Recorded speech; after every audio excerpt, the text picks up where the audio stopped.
আজ সময় এসেছে সাজাতে হবে এই দিনের বাগান, শুধু হেলায় খেলায় যেন কেটে না যায় সম্ভাবনার ক্ষণ। আজ সময় এসেছে সাজাতে হবে এই দিনের বাগান, শুধু হেলায় খেলায় যেন কেটে না যায় সম্ভাবনার ক্ষণ। কত ফুলগুলো ঝরে গেছে শাহাদাতে, তবু মূলগুলো মরেনি তো অপঘাতে। কত ফুলগুলো ঝরে গেছে শাহাদাতে, তবু আল্লাহ যে আছে এটা বোঝার জন্য প্রত্যেকের হাতটা একটু উঁচু করতে হবে। হাত, আমরা এই হাত যে আল্লাহ দিয়েছে, এই হাতের মধ্যেই আল্লাহর নিদর্শন আছে। একটু একটু রাখি, খুব ইন্টারেস্টিং জিনিস যে হাতের মধ্যে নিদর্শন। হ্যাঁ, আচ্ছা, আল্লাহর গুণবাচক নাম কয়টা আছে? কয়টা? Very nice. আরবি যারা জানে, আরবি হাতের প্রত্যেকের হাত, আমি আসার সময় নোবেলের হাতটা আমি চেক করলাম যে ঠিক আছে না নাই, অটোওয়ালার হাতটা দেখলাম, আরও কয়েকজন বন্ধু বান্ধবের হাতটা দেখলাম, বলতেছে হাত দেখতেছে কেন? আমি বলছি হাত দিয়ে আজকে শুরু হবে। হাতের মধ্যে দুইটা সংখ্যা আছে, আরবি দুইটা সংখ্যা। যে কোনো হাত, ডান হোক আর বাম হোক, একটা একদম একটু সাইড করা একটা একের মতো একটা জিনিস আছে না, একের মতো। দেখি একটু হাতের দিকে দেখি। আচ্ছা, তার পাশে দেখব যে এরকম করে মানে দুই টাই বাঁধলে যেরকম হয় এরকম করে একটা জিনিস আছে। এই একের মতো যে একটা যে রেখা আছে সেটা হচ্ছে এক, আর এই যে টাই বাঁধার মতো যেটা এটা হচ্ছে 8। 1 আর 8 মিলে 18 না? 1 আর 8 কত হয়? কত? 18। 18কে উল্টাইলে কত হয়? কত? 81 আর 18 যোগ করলে কত হয়? কত? হ্যাঁ, 99। আল্লাহর নাম কয়টা? কয়টা? আল্লাহু আকবার বলবেন না? আচ্ছা, এবার একটা বিয়োগ করি। 81 থেকে 18 বিয়োগ করলে কত হয়? কঠিন। 81 থেকে 18 বিয়োগ করলে কত? ক্যালকুলেটর মাথায় আসতেছে না? কত? কত? 63। মুহাম্মদ সাল্লাল্লাহু আলাইহি ওয়াসাল্লাম দুনিয়াতে ছিলেন কত বছর? কত? আল্লাহু আকবার। আল্লাহু আকবার বলি না কেন? মানুষের যে হার্ট আছে, আচ্ছা বলেন তো, আমাদের হার্ট শরীরে একটা না দুইটা? হার্ট কয়টা? বিয়ের আংটি কি ডান হাতে পরে না বাম হাতে? হ্যাঁ, যারা বিয়ে হয়নি তারা জানে না, কিন্তু যাদের হয়েছে কোন হাতে পরে বিয়ের আংটি? বাম হাতে। বাম হাতের এইটা ফিঙ্গারে পরে না, এইটা না এইটা, এই যে রিং ফিঙ্গার, যেই জায়গায় বিয়ের আংটি পড়ে সেই জায়গায় যে রক্তের নালিটা এটা হার্টে গিয়ে মিশে। হার্টে অনেকে মনে করে যে যে কোনো একটা আঙ্গুলে পড়লেই হবে। নো, বিয়ের সাথে একটা অন্তরের আত্মার যে সম্পর্ক আছে এইটাকে নির্দেশ করার জন্য এই যে আংটি, ইসলামে এটা খুব উৎসাহিত করছে তা না।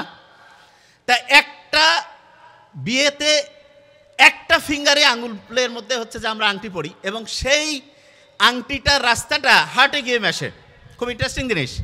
হার্টকে কেউ যদি ভাঙতে থাকে মানে ছোট ছোট ছোট করে পিস করে, মাইক্রোস্কোপের মধ্যে যদি তাকায়, তাহলে তার যে স্ট্রাকচারটা হবে এইটা আল্লাহ বানানটা আরবিতে লিখলে যে স্ট্রাকচার হয় তার মতো হয়ে যায়।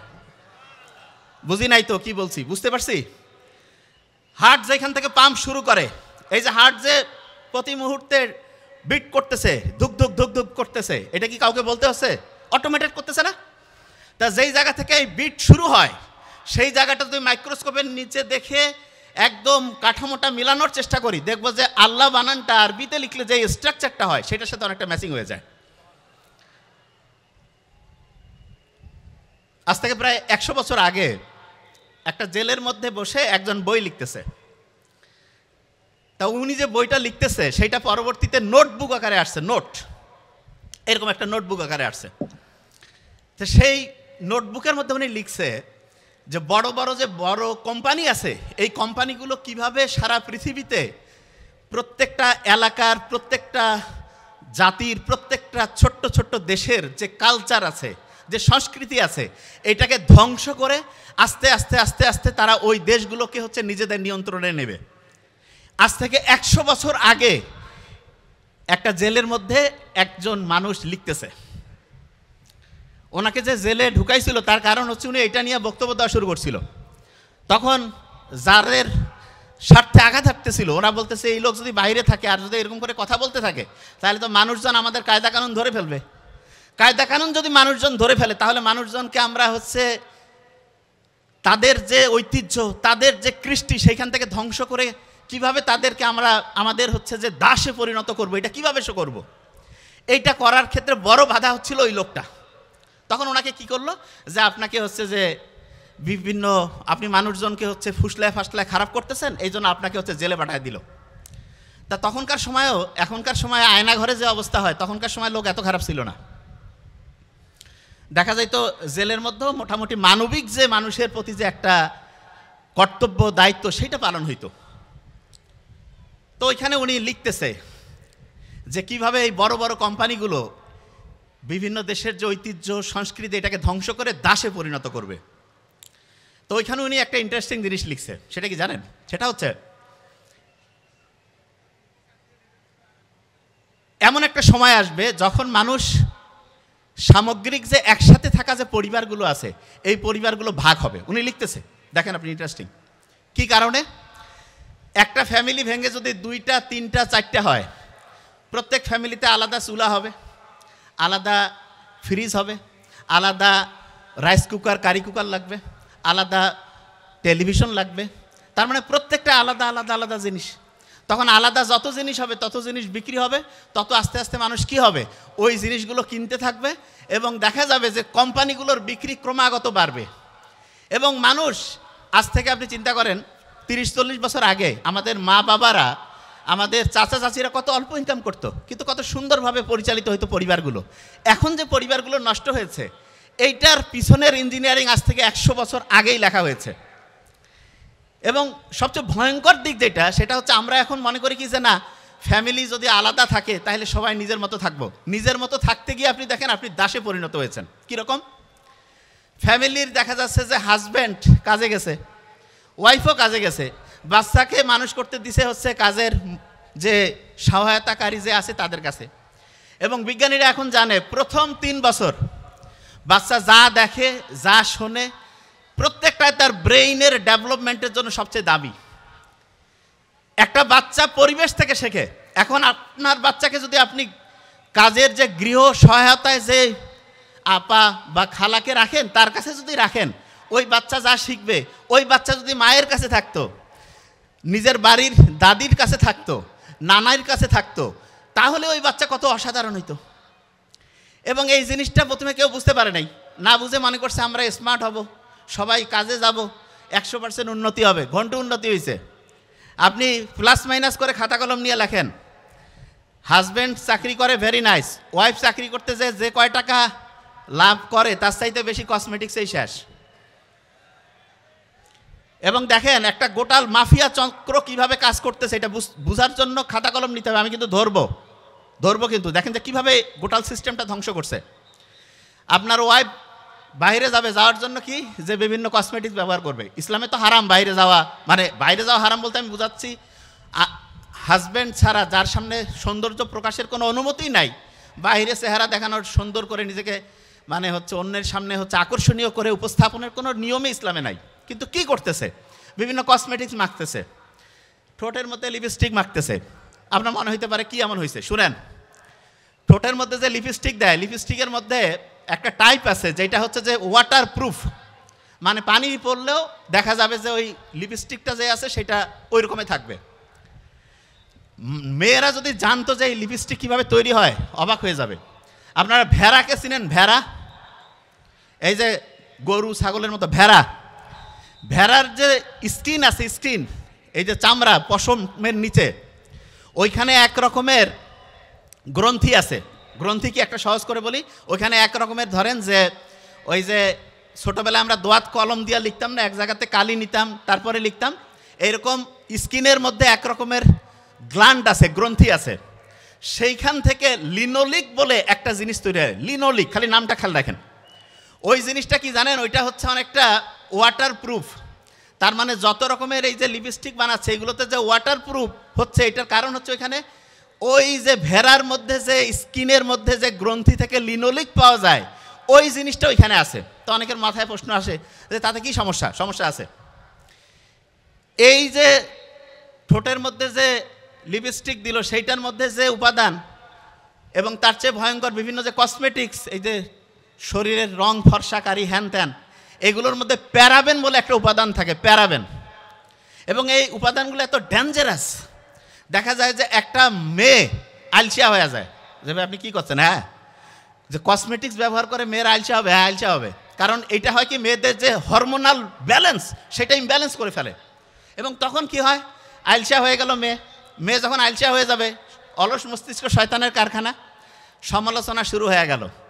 এবং প্রথম ফাইট শুরু হয়ে যায় মা শাশুড়ি, এখান থেকে শুরু। কারণ টাইম যত ফ্রি থাকবে তত শয়তানি বেশি ধরবে।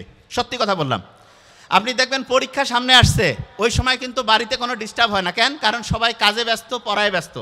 যখনই কাজ নাই, পড়াশোনা নাই, কোনো নির্দিষ্ট লক্ষ্য নাই, দেখবেন এই লোকগুলো সবচাইতে বেশি গাঞ্জাম তৈরি করে। এই যে সোসাইটি সারা দেশে যে ধান্দাবাজি চান্দাবাজি যে শুরু হয়েছে, এইটা ওই যে জেলে যে লোকটা ছিল 100 বছর আগে যে লিখতেছিল সেই বইয়ের মধ্যে আছে। যে আপনি কি বলতেছেন? হ্যাঁ, দেখেন আপনি এই গোটাল জিনিসটা যখন মিলাবেন অবাক হয়ে যাবেন। আমি তো মাথায় মাথায় মিলাই ফেলছি, আপনারাও মিলাবেন। দেখেন ওই যে নারী যিনি হচ্ছে কসমেটিক্স ব্যবহার করলো, কি করলো, হরমোনাল ইমব্যালেন্স হয়ে গেল, কাজে কর্মে মন বসে না, বাসায় অলস বসে থাকে, শয়তানি বদমাশি শুরু হয়ে গেল। তারপরে দেখেন কি হয়, বসে থাকলে কিছু না কিছু তো করাই লাগে। এই যে সবাই মোবাইলের মধ্যে যে নেশায় পড়ছে, এই নেশার পিছনে দায়ী হচ্ছে ইঁদুরের সাথে তৈরি হওয়া একটা গবেষণা। ইঁদুর চিনেন? ইঁদুর, এই কথা কন না কেন? আজ থেকে 75 বছর আগে দুইজন বিজ্ঞানী, শোনেন খুব ইম্পর্টেন্ট, এই আজ থেকে 75 বছর আগে দুইজন বিজ্ঞানী একটা ল্যাবরেটরিতে কয়েক শত ইঁদুর নিয়ে চিন্তা করতেছে যে এই ইঁদুরগুলো কোন সময় সবচেয়ে বেশি মজা পায় সেই জিনিসটা দেখতে হবে। তখন করছে কি, ইঁদুরের যে মাথা আছে না, এই যে এখানে মাথার নিচে ওরা একটা হচ্ছে যে সিম কার্ডের মতো, বোঝার জন্য বলছি, সিম কার্ড যেমন আপনি মোবাইলে ঢুকান, এইরকম একটা সিমের মতো একটা জিনিস, ইলেকট্রোড বলে, সেটা ঢুকাই দিছে।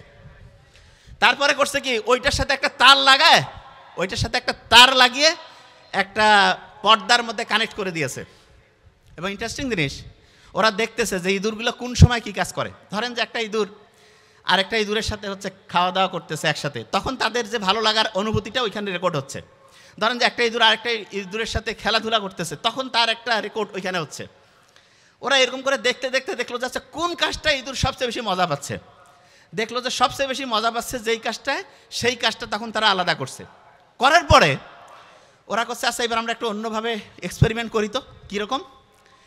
একটা হচ্ছে যে লিভার মানে কি আমি সহজ করে বলি, আপনি ওই যে চিনেন তো, কি বলে এটার নাম, আমরা যে এক জায়গা থেকে আরেক জায়গায় যাওয়ার সময় যে হচ্ছে যে ওইটাকে বলে যে ট্রলি টানার জন্য যে লম্বা একটা ব্যবহার করি না, এই যে হ্যান্ড ব্যাগ, এটা বুঝতে পারছেন? আরও সহজ করে যদি বলি, ধরেন যে একটা ধরেন যে লম্বা ওই যে ছাতার মতো যে হ্যান্ডেলটা আছে, সেইটাই ধরেন একটা লিভার।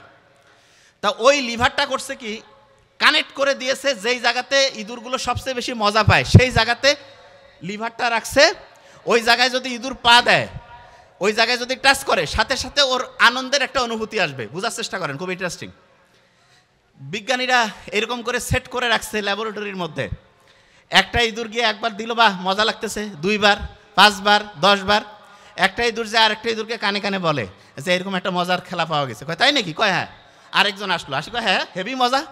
তারপরে 2 জন যে আরও 10 জনকে ডেকে নিয়ে আসে, কয় এই যে দেখো কত মজা। বিজ্ঞানীরা চিন্তা করলো, দেখি তো কি করে এরা। 100 জায়গায় 500, 1000, 2000 ইঁদুর এক জায়গায় রাখছে। এবং প্রত্যেক জায়গায় ওইরকম ইলেকট্রোড, মানে ওই জায়গায় টাচ করলে সে মজা পাবে, টাচ করলেই মজা পাবে। ভয়ঙ্কর দিক, 24 ঘন্টা গেল, 3 দিন গেল, 7 দিন যাওয়ার পরে যে ইঁদুরগুলো ওই যে ওইখানে টাচ করলে মজা পায়, প্রত্যেক দিন প্রায় 2500 বার করে ওই জায়গায় টাচ করে। এবং এই টাচ করতে গিয়ে তারা এত মজা পাচ্ছে, খাওয়া বাদ, খেলাধুলা বাদ, ঘুম বাদ, সব কিছু বাদ। আজ থেকে 75 বছর আগে এই গবেষণাটা হয়েছিল। হওয়ার পরে এই গবেষণা তো একদম কাগজে কত আর্টিকেল, কত জায়গায় কতজন পড়বে, প্যাকেটবন্দি ছিল। 50 বছর পরে, এটা বলতেছি 75 বছর আগের কথা, 50 বছর পরে একজন লোক চলে আসলো, জাকারবার্গ। সে বড় বড় সায়েন্টিস্ট, বড় বড় ডক্টর এদেরকে ডাকলো, ডেকে বললো যে দেখেন তো এমন কোনো বুদ্ধি আছে যে খুব মজা লাগে এরকম কিছু? বলছে যে ঠিক আছে, আমরা দেখতেছি। ওরা পড়তে পড়তে পড়তে পড়তে খুঁজতে খুঁজতে ওই আর্টিকেল খুঁজে পেয়েছে। বলছে ইঁদুর যে আছে, এই ইঁদুর হচ্ছে ওই জায়গায় টাচ করলে দেখা যায় যে এরকম মজা লাগে। তাইলে হ্যাঁ এরকম আছে। বলছে আচ্ছা, ইঁদুরের যে এই টাচ করলে মজা, টাচ করলে মজা, এটাকে মানুষের সাথে করে দেওয়া যায় না? কয় এটা করা যাইতে পারে। কয় দেখেন তো। ওরা কাছে আমাদের একটু টাইম দেন, 4 সপ্তাহের মতো টাইম দেন, 1 মাসের মতো টাইম দেন। ওনারা সবাই মিলে গবেষণা করতেছে কি করা যায়, কিভাবে এটা মজা করা যায়। 3 সপ্তাহ পরে ওরা বলছে আমরা বুদ্ধি পেয়ে গেছি। বলছে কীরকম? বলছে যে ইঁদুরের যেরকম এই জায়গায় টাচ করলেই মজা লাগে, এইরকম কয়েকটা বুদ্ধি আমরা বের করছি, যেই বুদ্ধিগুলো যদি আপনি হচ্ছে যে দেন তাহলে দেখা যাবে ওই মেশিন তো প্রত্যেকের হাতে যদি খালি দেন, তারপর দেখবেন যে সবাই কীরকম টাচ করা শুরু করে। বলছে কীরকম? বলছে যে প্রথম যেটা করতে হবে, যে যেইটাই দেবে সেইটাতে তার লাইক দেওয়া লাগবে। বলছে লাইক মানে? কয় যে খুব ভালো লাগতেছে। কয় যত লাইক তত মজা, তত সে খালি ওই ক্যাচটার মধ্যেই যাবে। বলছে তাহলে তো এটা করা যায়। লাইক সিস্টেম চালু হইলো। তারপরে বললো যে আচ্ছা কোন জিনিসটা বেশি মজার? বলছে ঝগড়াঝাটি বেশি মজার। কয় তাই নাকি? কয় হ্যাঁ। কয় তাহলে এমনভাবে মেকানিজম করো, একজন আরেকজনের সাথে গ্যাঞ্জাম লাগাই দাও, যে কোনোভাবে গ্যাঞ্জাম তৈরি করে দাও, ওই গ্যাঞ্জাম থেকে 10 জন 50 জন 100 জন ওইখানেই মারামারি। কয় মারামারি করার জায়গা কই দিবেন? কয় একটা সেকশন বানিয়ে দিব, উপরে জিনিস থাকবে, নিচে হচ্ছে মারামারি করার জন্য ইচ্ছা মতো। বলছে মারামারি করার আরও বুদ্ধি আছে। কি? চাইলে নাম দিয়েও করতে পারে। কেউ যদি চায় যে নাম আমি নিজের মানে ঠিকভাবে রাখবো না, ওইটাকে কি বলে যে হচ্ছে যে পরিচয় গোপন রাখবে, তাও আছে। কয়েছে খুব ভালো। এইরকম করে ওরা কইলো যে আচ্ছা ঠিক আছে, এইরকম করে না হয় দিলাম। তারপরে কি করা যায়? বলতেছে শুনেন আরেকটা বুদ্ধি আছে। সেটা কি? সেটা হচ্ছে এই যে ডিভাইসটা যে আপনি ওদেরকে দেবেন, এইটা আপনি এমন একটা সিস্টেম করেন যেই সময় ওরা সবচেয়ে একা থাকে সেই সময় তারা যাতে ব্যবহার করে। বলছে কেন? বলছে দিনে সবাই মিলে ফ্যামিলি সবাই পরিবারের একসাথে থাকলে কিভাবে করবে, তাহলে কি করা যায়? বলে যে রাতের বেলা রেট কমায় দেন। আজ থেকে বোধহয় 20-25 বছর আগে শয়তানি একটা সিরিজ চলে আসলো না, ডিজুস না কি নাম, মোবাইলে 25 পয়সা না 50 পয়সার একটা সিস্টেম ছিল। আমরা তখন বোধহয় ইন্টারে পড়তাম, যে একবার ফোন করলে যতক্ষণ মোবাইল কাটবে না ওই কথা কইতে পারবে, একটা কলে একবার। এরকম একটা সিস্টেম অনেকে যারা 20-25 বছর আগে আছে তারা জানবে যে এটা ফির কেমন নিয়ম। হ্যাঁ, কিন্তু মোবাইল কাটলে আবার নতুন করে টাকা দেওয়া লাগবে। মানে যমুনা নদী পার হইলে ব্রিজ দিয়া টোলের টাকা দেওয়া লাগবে না, এরকম একবার ফোন দিলেই টাকা কেটে নিবে। Okay fine. মোবাইল কানের মধ্যে দিয়ে কথা বলা শুরু করে দিল। বলছে ঠিক আছে, 1 ঘন্টা 2 ঘন্টা 3 ঘন্টা মোবাইল কানেই রাখে, চার্জ শেষ হয়ে যায়, তারপর আবার চালু করে। তো সবাই মনে করতেছে কোম্পানি তো খুব ভালো কাজ করতেছে। কোম্পানি বলতেছে আমরা সবাইকে একসাথে যোগ করতেছি, কানেক্ট করতেছি। হ্যাঁ, ভালো ভালো কাজ করা যায়, কিন্তু খারাপটা কীভাবে হয়েছে সেটা দেখেন। এরপরে কি হইলো, আস্তে আস্তে যখন সবাই কথা বলা শুরু করে দিল, তখন বললো যে ঠিক আছে এবার দাম একটু বাড়ায় দাও। দাম বাড়ায় দিল। নেশা যখন হয়ে যাবে, চা প্রথমে আমাদের উপমহাদেশের লোক ব্রিটিশরা মাইকিং করে খাওয়াইতো, আর এখন আমরা হচ্ছে প্রত্যেকে টাকা দিয়ে কিনে খাচ্ছি না। এইরকম প্রথমে ওরা একটা ফ্রি জিনিস দেয়, দেওয়ার পরে যখন আপনি অ্যাডিক্টেড হয়ে যাবেন তারপরে আপনাকে ওইখান থেকে ব্যবহার করবে। কীরকম সেটা বুঝেন। আমরা অনেকেই বলে যে ভাই ফেসবুক ইউটিউব এগুলোকে ভালো কাজে লাগাইলে অসাধারণ, কিন্তু যদি আপনি খারাপ কাজে লাগান তাহলে দেখেন যে আপনি আপনার জীবনের সবচেয়ে দামি জিনিসটা হারাবেন। আজকে যখন আমার ছোটো ভাই ডক্টর নোবেল, তারপরে মামুন ভাই যখন বক্তব্য দিচ্ছিল, তাদের বক্তব্যের একটা গুরুত্বপূর্ণ পয়েন্ট ছিল, একটা মানুষ উন্নতির দিকে যাবে না অবনতির দিকে যাবে, তার 1 নাম্বার গুরুত্বপূর্ণ পয়েন্ট হচ্ছে টাইম, সময়। তা আমরা সবসময় কী জিনিস চিন্তা করি জানেন? সময়ের কোনো দাম নাই। কথা যে ফ্রি, টাইম তো ভাই ফ্রি। নো, বোঝার চেষ্টা করেন। সবচেয়ে আপনার দামি জিনিস হচ্ছে টাইম। এই টাইমটা আপনি কোম্পানির এই অপ্রয়োজনীয় জিনিস, রিল, তারপরে হচ্ছে ওইটাকে কি বলে শর্ট দেখে ঘন্টার পর ঘন্টা লস করতেছেন, কোনো লাভ হইল না। শিখলেনটা কি? ও যে জায়গায় ছিলাম সেই জায়গায় আসতেছি। কোম্পানিগুলো ওই যে 1925 সালে 100 বছর আগের ঘটনা বলতেছি, ও লিখে গেছে যে কি কি হবে, আর 75 বছর আগে যে গবেষণা ইঁদুরের উপর হয়েছে সেইটাতে আসি। এখন শুনেন, ওই যে গবেষণা থেকে দেখা গেল যে যত লাইক তত মজা, ঠিক না? বিজ্ঞানীরা তারপরে করলো কি, আমাদের এখানে অনেকের মধ্যে মোবাইলের কিন্তু হাতে দেখা যায় মোবাইল আছে। মোবাইলকে ভালো কাজে লাগায়, আবার খারাপ কাজেও লাগায়। খারাপ কাজে মোবাইল ব্যবহার করার সম্ভাবনা কখন বেশি সেটা বলি। আপনি যখন একা থাকবেন শয়তান এসে ধরবে। এই জন্য নামাজ জামাতবদ্ধ পড়তে, একসাথে সবাইকে সাথে নিয়ে উৎসাহিত করছে, কারণ একসাথে ভালো কাজগুলো তুলনামূলক বেশি হয়, খারাপ কাজগুলো তুলনামূলক কম হয়। এবং দেখবেন যে আল্লাহ কিন্তু জানে যে রাতের বেলা খারাপ কাজ হওয়ার সম্ভাবনা বেশি। এই জন্য দেখবেন ইসলাম মাগরিবের পরের দিনের প্ল্যানিং শুরু করে দিয়েছে। ইসলামে কিন্তু এই যে আজকে মাগরিব হয়ে গেছে না, নতুন দিন শুরু হয়ে গেছে। আজকে যদি চাঁদ উঠতো তাহলে তারাবির নামাজ আমরা আজকে পড়তাম। তারাবির নামাজ পড়তাম মানেটা কি? মানেটা হচ্ছে ইসলামের দিনটা শুরু হয় মাগরিবের পর এবং শেষ হয় মাগরিবে। মাগরিব টু মাগরিব ইসলামী দিন। আর বাংলা যে দিন সেটা শুরু হয় সকাল থেকে তারপরের দিন। আর ক্যালেন্ডার অনুযায়ী খ্রিস্টীয় যে দিন আছে সেইটা অনুযায়ী হচ্ছে 12টার পরে। দেখেন রাত 12টার পর্যন্ত জেগে আছে, 12টা 1 মিনিটে কেক কাটতেছে, অমুক করতেছে। ওই সময় ঘুমানোর কথা, এবং ওই সময় না ঘুমানোর কারণে দেখা গেল সে ওই সময় উঠে একটা প্রোগ্রাম করতেছে, ওই সময় হচ্ছে গল্প গুজব করে আন্দাজে টাইম লস করতেছে। সবচেয়ে বড় ক্ষতিটা যেটা সে করতেছে সেটা কি জানেন? তার মাথার মধ্যে আল্লাহ যে একটা ঘড়ি বসাই দিছে, সেই ঘড়িটা সে নিজে নিজে নষ্ট করতেছে। আমরা যে অসাধারণ হইতে পারি না তার বড় কারণ হচ্ছে ঘড়ি নষ্ট। যার ঘড়ি নষ্ট হয়ে গেছে সে অসাধারণ হইতে পারবে না। যার ঘড়ি ঠিক আছে, তার টাইম ঠিক চলবে, সে অসাধারণ হবে। ঘড়ি নষ্ট করার যতগুলো বুদ্ধি আছে তার মধ্যে সবচাইতে ভয়ঙ্কর বুদ্ধি হচ্ছে রাত জাগা। রাতে আপনি যত জাগবেন তত আপনার ঘড়ি নষ্ট হবে, আপনি ধ্বংসের দিকে যাবেন। এখন যে জায়গায় আমি ছিলাম, খেয়াল করেন, ইঁদুরের উপরে যে গবেষণা হইল, গবেষণার অর্ধেক অংশে আমি আসছি। তারপরে কি হইল, বিজ্ঞানীরা দেখলো যে আচ্ছা আমরা এখন হচ্ছে ওই লিভার যে আছে, যেই জায়গায় টাচ করলে মজা লাগে, সেই জায়গাটা থেকে তাকে আমি ওই লিভারটায় উঠাই দিব। লিভারটা যখন সরাই ফেললো, ও আল্লাহ, ওই যে আপনার ইঁদুরগুলো খুব সারাদিন খালি ওইখানে যে লিভারে টাচ করতেছিল, তারা দেখা গেল আর খায়ও না, বন্ধু বান্ধবের সাথে গল্প গুজবও করে না। দেখা যাচ্ছে তারা হচ্ছে যে ফিজিক্যাল যে মুভমেন্ট সেইটাও নাই, ডিপ্রেশনের মধ্যে চলে গেল। আপনার বাচ্চা কাচ্চা অনেকে আছে না মোবাইলের মধ্যে অ্যাডিক্টেড। আপনি যে বড় ভুলটা করেন, একবারে কি করেন, যে মোবাইলটা কেড়ে নিলাম, ঠিক আছে, নিয়ে কি করলেন যে তুই তোর মতো থাক, ওকে তো একলা ইঁদুরের মতো বানাই ফেললেন, সে ডিপ্রেশনের মধ্যে চলে যাবে। তাহলে ভাই বুদ্ধিটা কি? বুদ্ধি আছে। বুদ্ধিটা হচ্ছে আপনার বাচ্চাকে আপনি যখন বুঝছেন যে এরকম, তখন তাকে হচ্ছে যে বড় স্ক্রিন বা বাসায় টেলিভিশন কম্পিউটার ওপেন স্পেসে রেখে সেইখানে তার সাথে একসাথে থাকেন, একসাথে গল্প করেন, একসাথে খোলামেলা, প্রত্যেকের সাথে প্রত্যেকের আন্ডারস্ট্যান্ডিং ভালো হবে। দেখবেন আস্তে আস্তে নেশাটা কাটবে। একটা জিনিস বলি, মাথায় ঢুকবে প্রত্যেকের, এই যে বর্তমান সময়ে খাওয়া দাওয়া নিয়ে কিন্তু অত সমস্যা নাই। যত হাই সোসাইটিতে আপনি যাবেন তত বড় সমস্যা হচ্ছে মেন্টাল প্রবলেম, সাইকোলজিক্যাল প্রবলেম। তা এই যে প্রবলেমগুলো যে আসতেছে এগুলো কিন্তু আল্লাহ জানে। এই জন্য আল্লাহ বলেই দিয়েছে অশ্লীলতার নিকটবর্তী হইও না। অশ্লীলতার নিকটবর্তী হইও না মানেটা কি? মানে হচ্ছে যেখানে সামান্যতম অশ্লীলতার সুযোগ আছে কাছাকাছি যাইও না। গেলে শয়তান তোমাকে ওই জালের মধ্যে ঢুকাই ফেলবে। এক্সাম্পল দিই তাহলে বুঝতে পারবেন। আপনি এই মহাকাশ আছে না, এইখানে এমন কিছু মনে করেন যে নক্ষত্রের মতো, আমি বুঝার জন্য বলতেছি, এমন কিছু শক্তিশালী জিনিস আছে। আচ্ছা এটা মহাকাশের চেয়ে সহজ এক্সাম্পল দিই। ধরেন যে নদীতে পানি চলতেছে না, অনেকে কয় না পানির পাকের মধ্যে যদি পড়ে যায় একদম টেনে নিবে। নদীর যে স্রোতের মধ্যে যে পাক থাকে, বলে না যে ভাই খুব পানি আছে, পানিতে পাক আছে, সেইখানে যা গেলে দেখা যাবে পানির মধ্যে যে ঘূর্ণন চলতেছে সেইখানে একজনকে একদম ডুবাই নিবে। তখন আমরা কি করি যে ওর কাছাকাছি যাওয়া যাবে না। ঠিক তেমনি করে আপনি যদি সামান্যতম অশ্লীলতার কাছাকাছি যান, ওইটা হচ্ছে একটা শয়তানের পাক, সেইখানে আপনাকে ডুবাই নিয়ে আস্তে আস্তে সে ধ্বংস করে, তারপরে ওইখান থেকে আপনি শেষ হয়ে যাবেন।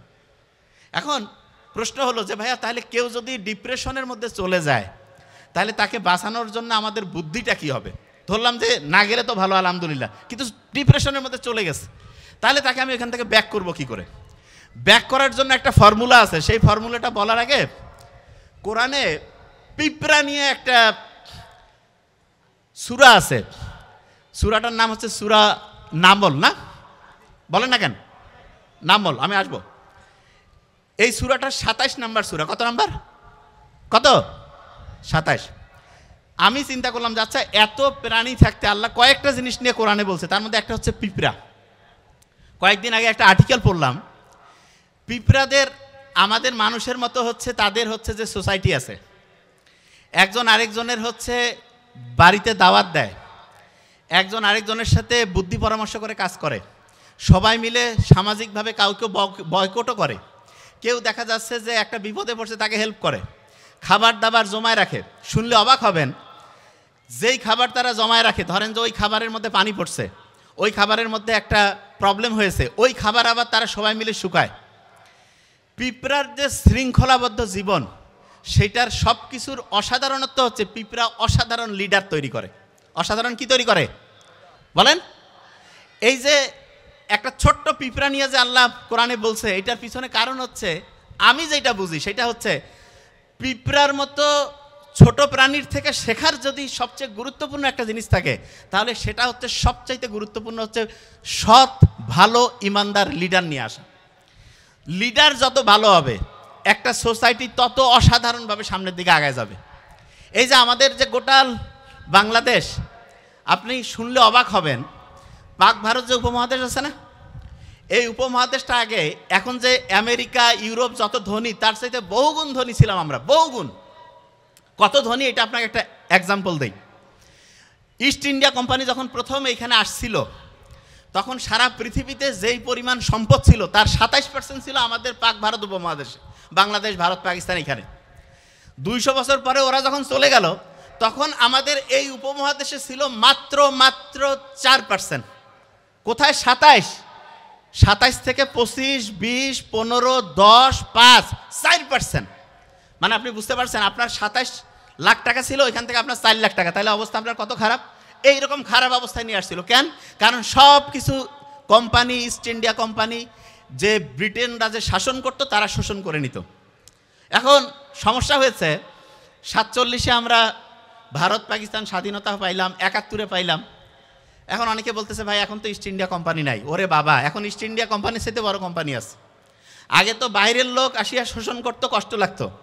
এখন দেখেন এমন শয়তান বাটপাট ঢুকাই দিছে, বাড়ির লোক টাকা নিয়ে যা কোম্পানিকে দিয়ে দিচ্ছে। এই যে বিভিন্ন যে সুইস ব্যাংক, বিদেশে যে ব্যাংকগুলো আছে, সেইখানে যে লক্ষ লক্ষ বিলিয়ন ডলার যে নিয়ে গেছে, এটা কিন্তু বিদেশিরা এসে নিয়ে যায়নি, দেশের লোকে নিয়ে গেছে। কি কারণে নিয়ে গেল? যারা বাংলাদেশে রাজনীতিতে আসে। আচ্ছা, আমি একটা জিনিস একটু ক্লিয়ার করি। অনেকেই বলে যে ভাই রাজনীতি জিনিসটা তো রাজনীতিবিদরা করবে। নো, এটা ভয়ঙ্কর একটা ভুল ধারণা। রাজনীতি করতে হবে প্রত্যেকটা লোককে, তবে হ্যাঁ, নিয়ম আছে। রাজনীতি থেকে আপনার যাতে চিন্তা না থাকে যে টেম্পো স্ট্যান্ডে যায় টাকা উঠায় চাঁদাবাজি করে খাবেন। নো, আপনার উদ্দেশ্য থাকবে রাজনীতি করব মানুষের উন্নতির জন্য, মানুষের কল্যাণের জন্য, মানুষকে হেল্প করার জন্য। এই জন্য রাজনীতি করবেন, অন্য কিছু না। যে জিনিসটা বলতেছিলাম, আমাদের এই যে উপমহাদেশ থেকে স্বাধীন হওয়ার পরে যে এই বাংলাদেশ থেকে যে এত এত টাকা চলে গেল, এগুলো কিন্তু বিদেশিরা কেউ করে নাই, করছে দেশের লোক। কিভাবে করলো সেটা বুঝেন। বাংলাদেশে যারা রাজনীতি করে তাদের বেশিরভাগ লোকের দেখবেন আপনি যে ফ্যামিলি, তাদের হচ্ছে যে নিজের লোকজন সব বিদেশে। এই যে নতুন যে বিপ্লব হয়েছে, তার মধ্যে কয়জনকে পাইছেন? বেশিরভাগে পালাইছে না? কারণ কি, তারা আগেই সব বিদেশে ব্যাংক ব্যালেন্স করছে, ওদের দরদ বিদেশে, দেশের প্রতি নাই। তাইলে যে কেউ যখন আপনি একটা ভোট দেন, একজনকে নেতা নির্বাচন করেন, তখন এই জিনিসটা দেখবেন যে ওই লোকটা নিজে সফল কিনা, ওই লোকটা নিজে চুরি বাটপারি করে কিনা, ওই লোকটা অন্যের উপকারে আসে কিনা, ওই লোকটা সত্যি কথা বলে কিনা, ওই লোকটার আশেপাশে চোর বাটপার আছে কিনা, ওই লোকটা কেমন সেটা বোঝার সবচেয়ে সেরা বুদ্ধি শিখিয়ে দেয় ওই লোকটার আশেপাশে কারা আছে, বাস, আর কিছু না। একটা লোক আসিয়া বলতে পারে আমি খুব ভালো, আমি খুব খারাপ, কিছু যায় আসে না। তুমি কার সাথে ঘুরো সেটা তোমার আইডেন্টিটি কার্ড। তুমি কেমন সেটা বোঝার আইডি কার্ড হচ্ছে তোমার আশেপাশে কারা আছে। এবং বিজ্ঞানীরা বলছে একটা লোক হচ্ছে তার আশেপাশে যে 5টা সবচেয়ে কাতিরের লোক থাকে তাদের সমান। অনেকেই কয় না যে উনি ভালো, আশেপাশের লোক খারাপ। নো, মূল ফর্মুলা বলতেছে একটা লোক ওই রকম হবে, তার আশেপাশে যেই লোকজন সবচেয়ে ঘনিষ্ঠ তাদের মতোই। তার মানে বারবার বলছি, বারবার এই কথাটা মাথায় রাখতে হবে। যখনই ভোট দেন, যে কোনো, এটা শুধু এটা বলি, শুধু রাষ্ট্রীয় পর্যায়ের ভোট না, ফ্যামিলিতেও যখন একজন লিডার নির্বাচন করবেন, কাকে করবেন জানেন? যে সবচেয়ে সৎ হবে তাকে করবেন, তাহলে আপনি সব দিক থেকে সবচেয়ে ভালো হবেন। এই জিনিসটা মাথায় রাখবেন, এটা সবচেয়ে গুরুত্বপূর্ণ। যে জায়গায় আমি ছিলাম, ভালো করে খেয়াল করেন, এইখানে যারা আমরা আছি প্রত্যেকেই চাই না যে জীবনটা অন্যরকম অসাধারণ হোক। তো অসাধারণ হওয়ার পিছনে সবচেয়ে বড় কারণ ওই যে গবেষণা বলছিলাম, যে গবেষণায় দেখা যাচ্ছে যে ইঁদুরগুলো যেখানে টাচ করতেছে ওই রকম আমরাও মোবাইলের এই ডিভাইসের মধ্যে পড়ছি। এইটা থেকে বের হওয়ার একটা বুদ্ধি আছে, সেই বুদ্ধি দেওয়ার আগে আমি কয়েকটা জিনিস বলতেছি। আচ্ছা, এইখানে আপনারা যারা আছেন, এই যে প্রত্যেকেই আপনারা কি জানেন একটা ইন্টারেস্টিং জিনিস?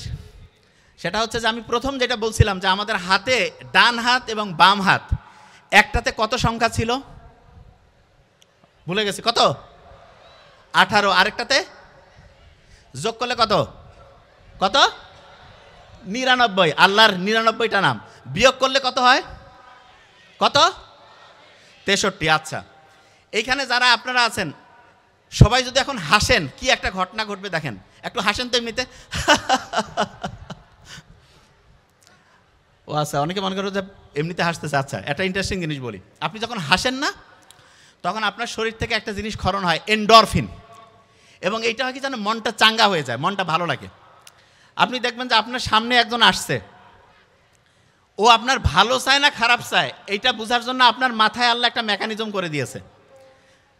আজান আজান নেই?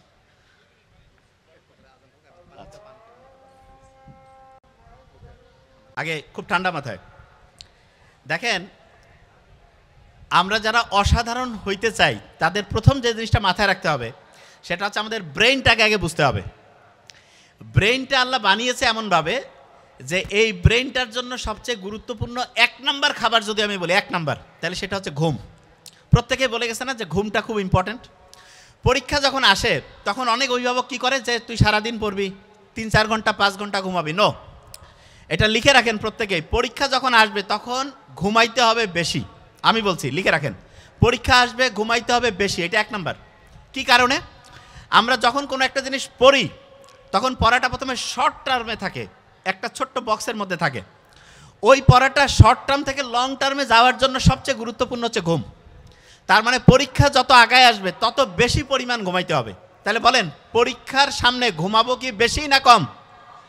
বেশি। 1 নাম্বার। 2 নাম্বার জিনিস, অনেকেই আছে না পড়তে গেলে কয় যে ভাই পড়া মাথায় ঢুকতেছে না। সহজ বুদ্ধি শিখাই দেই।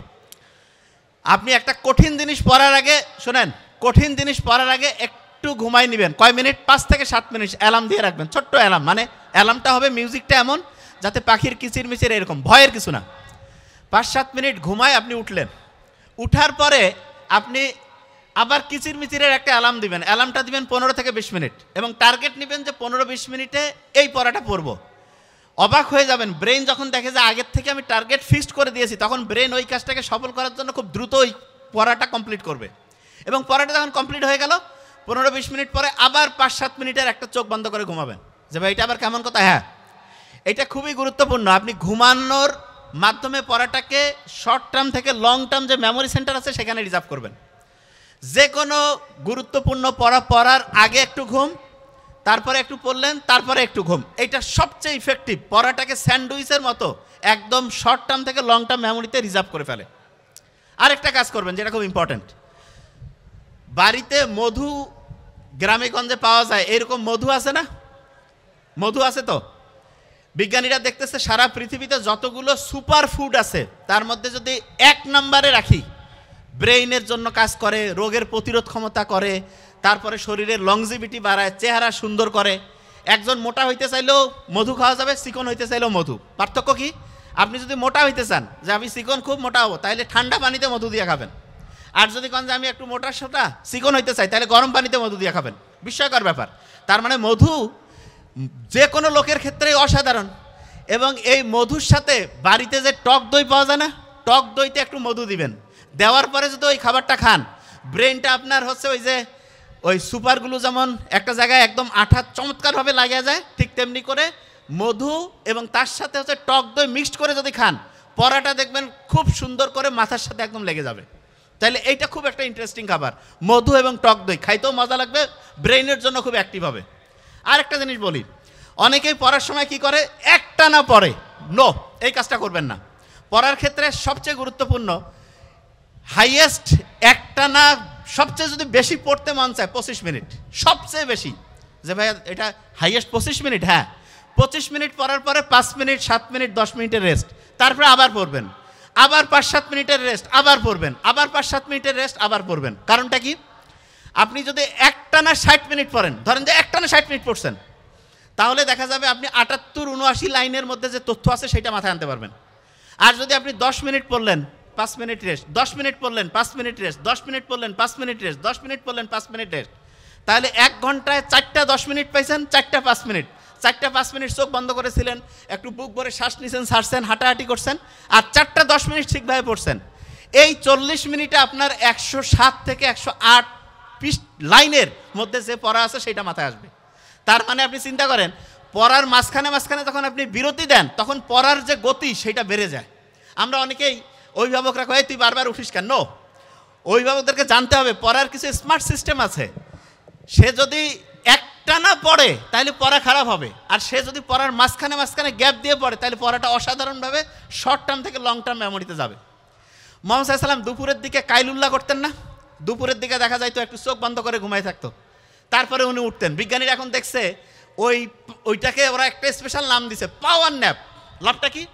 কেউ যদি পড়ার মাঝখানে পাওয়ার ন্যাপ নেয় তাহলে পড়ার গতি 500% বেড়ে যায়, 500%। তার মানে 5 গুণ পর্যন্ত পড়ার গতিটা বেড়ে যাবে। শুধু তাই না, আপনি একটা ইন্টারেস্টিং জিনিস দেখবেন, আমরা অনেক সময় ইসলামের খুব সুন্দর একটা নিয়ম আছে না, গাছ।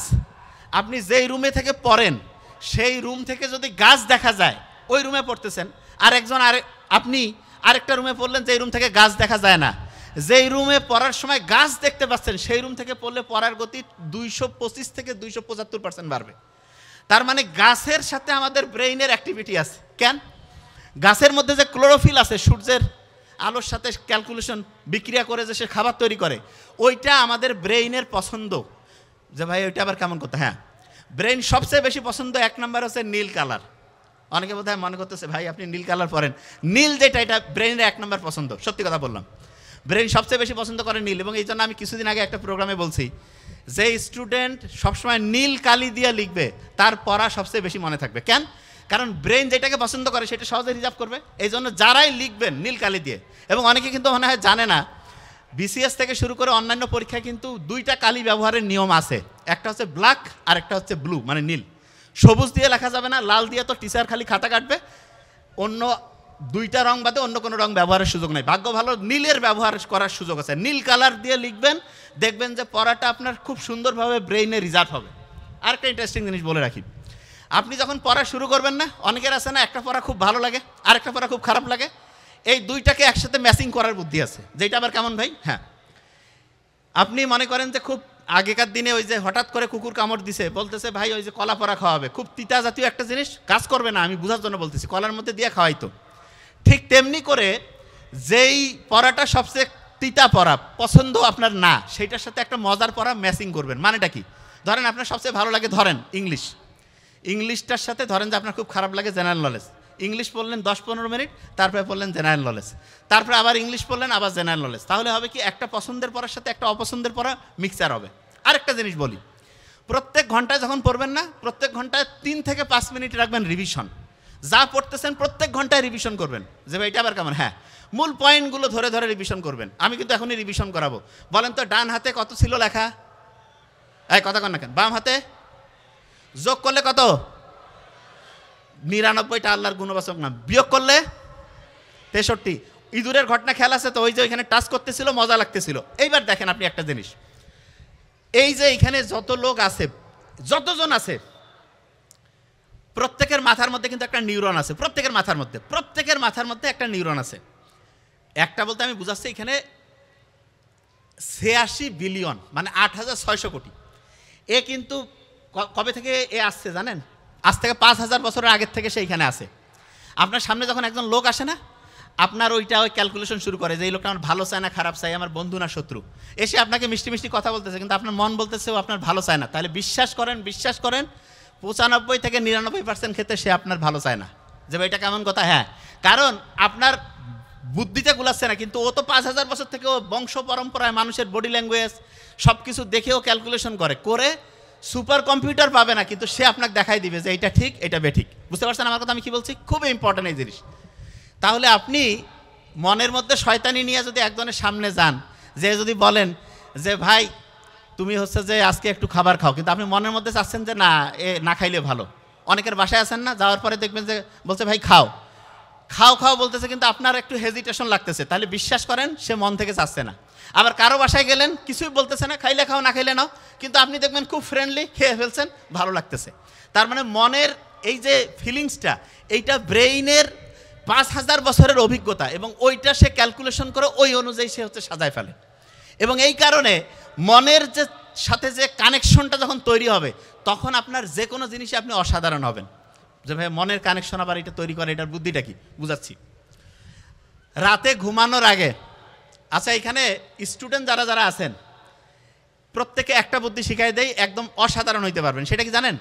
রাতে ঘুমানোর আগে ধরেন যে একজন বলল যে তখন বিজনেসম্যান হবে, তুমি বিজনেসম্যান হবা এটা ঠিক না, তুমি বিজনেসম্যান হয়ে গেছো এটা চিন্তা করবা। যে ভাই এটা আবার কেমন কথা? হ্যাঁ শুনেন, যে যেটা হইতে চায় সেইটা হয়ে গেছে সেইভাবে চিন্তা করবে। মানেটা কি? রাতে ঘুমানোর আগে ধরা যাক একজন যে সে ডক্টর হইতে চায়, সে চিন্তা করে আমি ডক্টর হয়ে গেছি, ডক্টর হয়ে যাওয়ার পরে আমি আমার ফ্যামিলির জন্য এরকম উপকার করতেছি, আমার পাড়া প্রতিবেশীর জন্য এইটা, আমার জীবনটা এরকম হয়েছে। প্রত্যেক দিন রাতে ঘুমানোর আগে 5-7 মিনিট সে চিন্তা করবে, সকালে ঘুম থেকে উঠে সে চিন্তা করবে। কেউ একজন ধরা যাক যে ম্যাজিস্ট্রেট হইতে চায়, সে তাহলে চিন্তা করবে যে আমি রাতে ঘুমানোর আগে ম্যাজিস্ট্রেট হয়ে গেছি, ম্যাজিস্ট্রেট হয়ে আমি এরকম অন্যায় প্রতিরোধ করবো, চোর বাটপাদের ধরলে হচ্ছে তাদের শাস্তি দিব। আবার অনেকে চিন্তা করে কি ম্যাজিস্ট্রেট হওয়ার পর দেখে দিব অন্য মাস্তানি। নো, এই শয়তানি চিন্তা করলে কিন্তু ব্রেন তখন ঠিকভাবে কাজ করবে না। তার মানে আপনি যেই জিনিসটা হইতে যাবেন, ব্রেইন তখনই আপনাকে হেল্প করবে যখন সেটা মানুষের উপকারের জন্য হবে, তখন সে আপনাকে সবচেয়ে বেশি সঠিকভাবে পথ দেখাবে। আচ্ছা এই পৃথিবীতে পানি কত পার্সেন্ট বলেন তো? 100%-এর মধ্যে পানি কত পার্সেন্ট? 70%। কোরআনের মধ্যে সমুদ্র শব্দটা 32 বার আসছে, 32। এবং এই যে মাটি আছে না, স্থলভাগ, এইটা আসছে, এই যে জিনিসটা আছে এইটা আসছে 13 বার। 32 আর 13 যদি পার্সেন্টেজ করেন তাহলে দেখা যায় যে সমুদ্র জিনিসটা 71% আর ভূমি যে জিনিসটা এটা 28 থেকে 29%। তার মানে পৃথিবীতে সমুদ্র কত পার্সেন্ট, পৃথিবীতে মাটি কত পার্সেন্ট, এইটার ক্যালকুলেশন সহ আল্লাহ কোরআনের মধ্যে দিয়ে দিছে। বুঝতেছেন না? বুঝেন নাই? অনেকের মাথায় আসেন, আমি কি বলছি ক্লিয়ার করি। আচ্ছা বলেন তো, খুব সহজ জিনিস, ফেরেশতা আর শয়তান এরা কি বন্ধু না শত্রু? হ্যাঁ, ফেরেশতা আর শয়তান একসাথে একসময় ছিল, ইবলিস শয়তান, কিন্তু ফেরেশতা আর শয়তান ধরেন যে শত্রু। কোরআনে ফেরেশতা শব্দটা যতবার আসছে, শয়তান শব্দটা ঠিক ততবার আসছে। ফেরেশতা শব্দটা 88 বার আসছে, শয়তান শব্দটা 88 বার। কেন বলতেছি সেটা একটু বলি। এই যে আপনার যে এআই টেকনোলজি আসছে না, তাকে কোরআনের সবগুলো তথ্য দিয়েছে। এই যে আমি যে তথ্যগুলো দিলাম এরকম তথ্যগুলো দিয়েছে, দিয়ে বলছে যে তোমার মতো বুদ্ধিমান যে তুমি এখন ক্যালকুলেশন করে বলো যে এইরকম কোরআন শরীফের মতো একটা বই যদি সব মানুষজন মিলে একসাথে চেষ্টা করে কতদিনে বানাইতে পারবে, তোমার একটা আইডিয়া কি? তা সে সবগুলো ক্যালকুলেশন করে করে করে করে যেই সংখ্যাটা দিছে এটা শুনলে তো আপনি মানে মিলাইতে পারবেন। আমি আপনাকে তারপর একটা আইডিয়া দেই। 1 লক্ষ কোটি বছর, বুঝেন নাই? মনে করেন যে আপনার 100 বছর, 1000 বছর, 10,000 বছর, 1 লক্ষ বছর, 10 লক্ষ বছর, 1 কোটি বছর, এরকম করে 10 কোটি বছর, 100 কোটি বছর, 1000 কোটি বছর, 10,000 কোটি বছর, 1 লক্ষ কোটি বছর। 1 লক্ষ কোটি বছরকে বলে হচ্ছে 1 ট্রিলিয়ন, 1 লক্ষ কোটি। এইরকম 10 লক্ষ মানে এইরকম 10 মিলিয়ন 1 লক্ষ কোটি লাগবে, মাথার মধ্যে ঢুকবে না। তারপরে সে লিখে দিয়েছে এটা মানুষের পক্ষে বানানো অসম্ভব। আমি এই কথাটা কেন বলি সেটাকে বুঝতে হবে। কোরআন যে আল্লাহ বানিয়েছে এটা যখন আপনি বুঝবেন, তারপরে ওর নিয়মগুলো যখন আপনি ফলো করবেন তখন মজাটা পাবেন। কীরকম দেখেন, নামাজের মধ্যে আমরা সূরা ফাতিহা সবাই পড়ি না? কথা বলেন না কেন? সূরা ফাতিহা পড়ি না? প্রত্যেকটা অধ্যায়ের একটা সূরা ফাতিহা আছে। যে ভাই এটা আবার কেমন কথা? হ্যাঁ, আপনি যখন প্রত্যেকটা অধ্যায় পড়তে যাবেন, একটা চ্যাপ্টার, ওই চ্যাপ্টারের সবচেয়ে সূরা ফাতিহা মানে ওই চ্যাপ্টারের সারাংশ। প্রত্যেকটা চ্যাপ্টারের 15-20% অংশ আছে, যেই অংশটা হচ্ছে সবচেয়ে দরকারি সেইটা আগে পড়ে ফেলবেন, এবং ওই 15-20% অংশ বারবার বারবার রিভাইজ করবেন। আর বাকি যে 80-85% অংশ আছে সেইখান থেকে প্রশ্ন হঠাৎ করে আসে, সেইটা মাঝে মধ্যে অল্প অল্প করে পড়বেন। এবং 15-20% যেইখান থেকে প্রশ্নটা হবে সেইটা বারবার রিভিশন দিবেন। কতবার রিভিশন দিবেন? একটা ফর্মুলা শিখাই দেই। প্রথম যেই পড়লেন প্রত্যেক ঘন্টায় তো 2-3-5 মিনিট রিভিশন, রাতে ঘুমানোর আগে রিভিশন। তার মানে আজকে পড়ছেন 1 নম্বর দিন, আজকে রাতে ঘুমানোর আগে রিভিশন দিয়েছেন। তারপরের দিন সকালে ঘুম থেকে উঠে একবার রিভিশন দিবেন একটু 10-5 মিনিট। 2 নম্বর দিন গেল, 3 নম্বর দিনে রাতে ঘুমানোর আগে রিভিশন দিবেন। তারপরে 7 নম্বর দিনে রিভিশন দিবেন, তারপরে 14 নম্বর দিনে রিভিশন দিবেন। তাহলে বলেন তো, প্রথমে 1 নম্বর দিন, তারপরে কয় নম্বর দিন? কথা কন না কেন? 3 নম্বর, তারপরে 7, তারপরে 14, তার মানে 1 নাম্বার দিনের রিভিশন, 3 নাম্বার দিনের রিভিশন, 7 নাম্বার দিনের রিভিশন, 14 নাম্বার দিনের রিভিশন। আচ্ছা, পেটের অপারেশন করছে কারা কারা শেষের দিকে? পেটের অপারেশন, শরীরের অপারেশন, ওই যে পেটে অ্যাপেন্ডিসাইটিস ছিল, অ্যাপেন্ডিসেক্টমি ছিল, এরকম কার কার করছেন জীবনে? হাত উঁচু করেন তো। অপারেশন। আচ্ছা শুনেন, আপনাদের জন্য ভালো খবর আছে, সামনে অপারেশন আসতেছে কীরকম জানেন? ন্যানো টেকনোলজি বলে একটা জিনিস আসছে। সেটা কি শুনেন, আপনাকে একটা মনে করেন যে কলা খাওয়াবে, কলার ভিতরে একটা হচ্ছে যে চিপ বসানো আছে, ছোট্ট একটা বিন্দুর মতো জিনিস। আপনি খাইলেন, যাওয়ার পরে ওটা পেটের মধ্যে গেল, যাওয়ার পরে ওইটা কলার ভিতর থেকে বের হবে, বের হয়ে সে খুঁজতে থাকবে শরীরের কোন জায়গায় ডিস্টার্ব আছে। ওই জায়গায় যে ওইখানে ওর ছুরি, কাঁচি, সুতা সব আছে, যেই জায়গায় ডিস্টার্ব সেই জায়গায় যে অপারেশন করবে। করার পরে সুতা দিয়া সুন্দর করে কসমেটিক্সের মতো করে একদম চমৎকারভাবে সেলাই দেওয়ার পরে ও যখন দেখলো যে কাজকর্ম শেষ, 3 দিন ওয়েট করবে। 3 দিন ওয়েট করে দেখলো যে না, কোনো সমস্যা হচ্ছে না, তারপরে সে নিজে সুইসাইড করবে। বাস, আপনার অপারেশন হয়ে গেছে, সাকসেসফুল, জীবন সুন্দর। এই টেকনোলজি আসতেছে, এইটা হচ্ছে ন্যানো টেকনোলজি। এখন এই যে ন্যানো টেকনোলজি, আরেকটা আসছে না আর্টিফিশিয়াল ইন্টেলিজেন্স, এই যে চ্যাট জিপিটি। এখন চ্যাট জিপিটি অনেকে কয় ভাই এটার ভয়ের কারণটা কি? ভয়ের কারণটা কি শুনলে অবাক হবেন। ধরেন কিছু বিজ্ঞানী আছে, ওরা করছে কি জানেন? রোবট বানাই দিয়েছে। রোবটকে বলছে যে দেখো এই এলাকায় যত নোংরা জিনিসপত্র আছে, ফেন্সিডিলের বোতল, তারপরে সিগারেটের খাপা, আজে বাজে যা জিনিস আছে সব কিছু তুমি তোমার ইচ্ছা মতো পরিষ্কার করে একদম ক্লিন রাখবা। Very fine. এবং ওকে বলে দিয়েছে তোমার যখন মন চায় তুমি তোমার মতো যতগুলো খুশি রোবট বানায় ফেলবা। এই এলাকায় মনে করেন যে চোর বাটপা যদি থাকে বেশি, তাহলে ফেন্সিডিলও বেশি থাকবে, বেশি পরিমাণ বিড়ি সিগারেট থাকবে। ও কি করছে, এলাকা সার্চ করে দেখলো, সার্চ করে দেখে ও মনে করছে যে এই এলাকার জন্য 500 হচ্ছে রোবট দরকার। সে কম্পিউটারে, সে নিজে রোবট, কিন্তু সে নিজে রোবোটিং করে 500 রোবট বানায় ফেললো, যে একদিনের রাস্তাটা ঘাট সব ক্লিয়ার। এখন এক শয়তান করছে কি জানেন, যার বুদ্ধি মাথার মধ্যে শয়তানি, সে হচ্ছে সফটওয়্যারের মধ্যে একটু ডিস্টার্ব ঢুকাই দিছে। সফটওয়্যারের মধ্যে ডিস্টার্ব কি? আশেপাশে যে বাড়ি ঘর আছে, বাড়ি ঘরের মধ্যে মনে করেন যে কারো গরু আছে, কারো ছাগল আছে, কারো মুরগি আছে। এ কইছে তুমি সফটওয়্যারের মধ্যে ডিস্টার্ব এমন যে এলাকার যত বাড়ি ঘর আছে সব বাড়ি ঘর থেকে এরকম এই যে গরু, ছাগল, ভেড়া, মুরগি, হাঁস এগুলো সব নিয়ে চলে আসবে। কতগুলো লাগবে? ও বলছে হিসাব করে যে ঠিক আছে এরকম 5000 লাগবে। 5000 রোবটাই নিজে বানায় ফেলছে। পরের দিন দেখা যাচ্ছে প্রত্যেক লোক কান্নাকাটি করতেছে। কি হয়েছে? বাড়িতে গরু, ছাগল, হাঁস, মুরগি কিছু নেই। তাই আর্টিফিশিয়াল ইন্টেলিজেন্স খুব ভালো, কিন্তু ওইটা যারা কন্ট্রোল করবে, ওইখানে যদি সফটওয়্যারের মধ্যে শয়তান ঢুকে তাহলে সব শেষ হয়ে যাবে না? আচ্ছা, আপনার কি এইটুকু মাথায় আসছে যে ভাই হ্যাঁ এরকম রোবট যদি থাকে আর হয় যদি শয়তানি করে শেষ? একটা রোবট শয়তানি করলে 5000 বাড়ি, 5000 জায়গা থেকে চুরি বাটপারি করে সব শেষ হবে। এবার চিন্তা করেন তো, একটা লিডার যদি এরকম চোর হয় কেমন হবে? হ্যাঁ বুঝেন নাই? ব্রেনের মধ্যে কিছু নাই না? হ্যাঁ বুঝেন নাই? তাইলে হয়তো সব বাড়ি থেকে চুরি করা শুরু করে দিবে। আচ্ছা আপনারা কি বুঝেন যে দৈনিক চুরি করার সবচেয়ে সেরা বুদ্ধি কি? এটা শিখতে হবে আগে, শুনেন চুরি করার বুদ্ধি কি সেটা বলি। ধরেন যে আপনি কৃষক, শোনেন মন দিয়া, কৃষক, আপনি আবাদ করছেন, আপনি ওই জিনিসটা বিক্রি করতে পারতেছেন না, কম দামে দিয়ে দিলেন।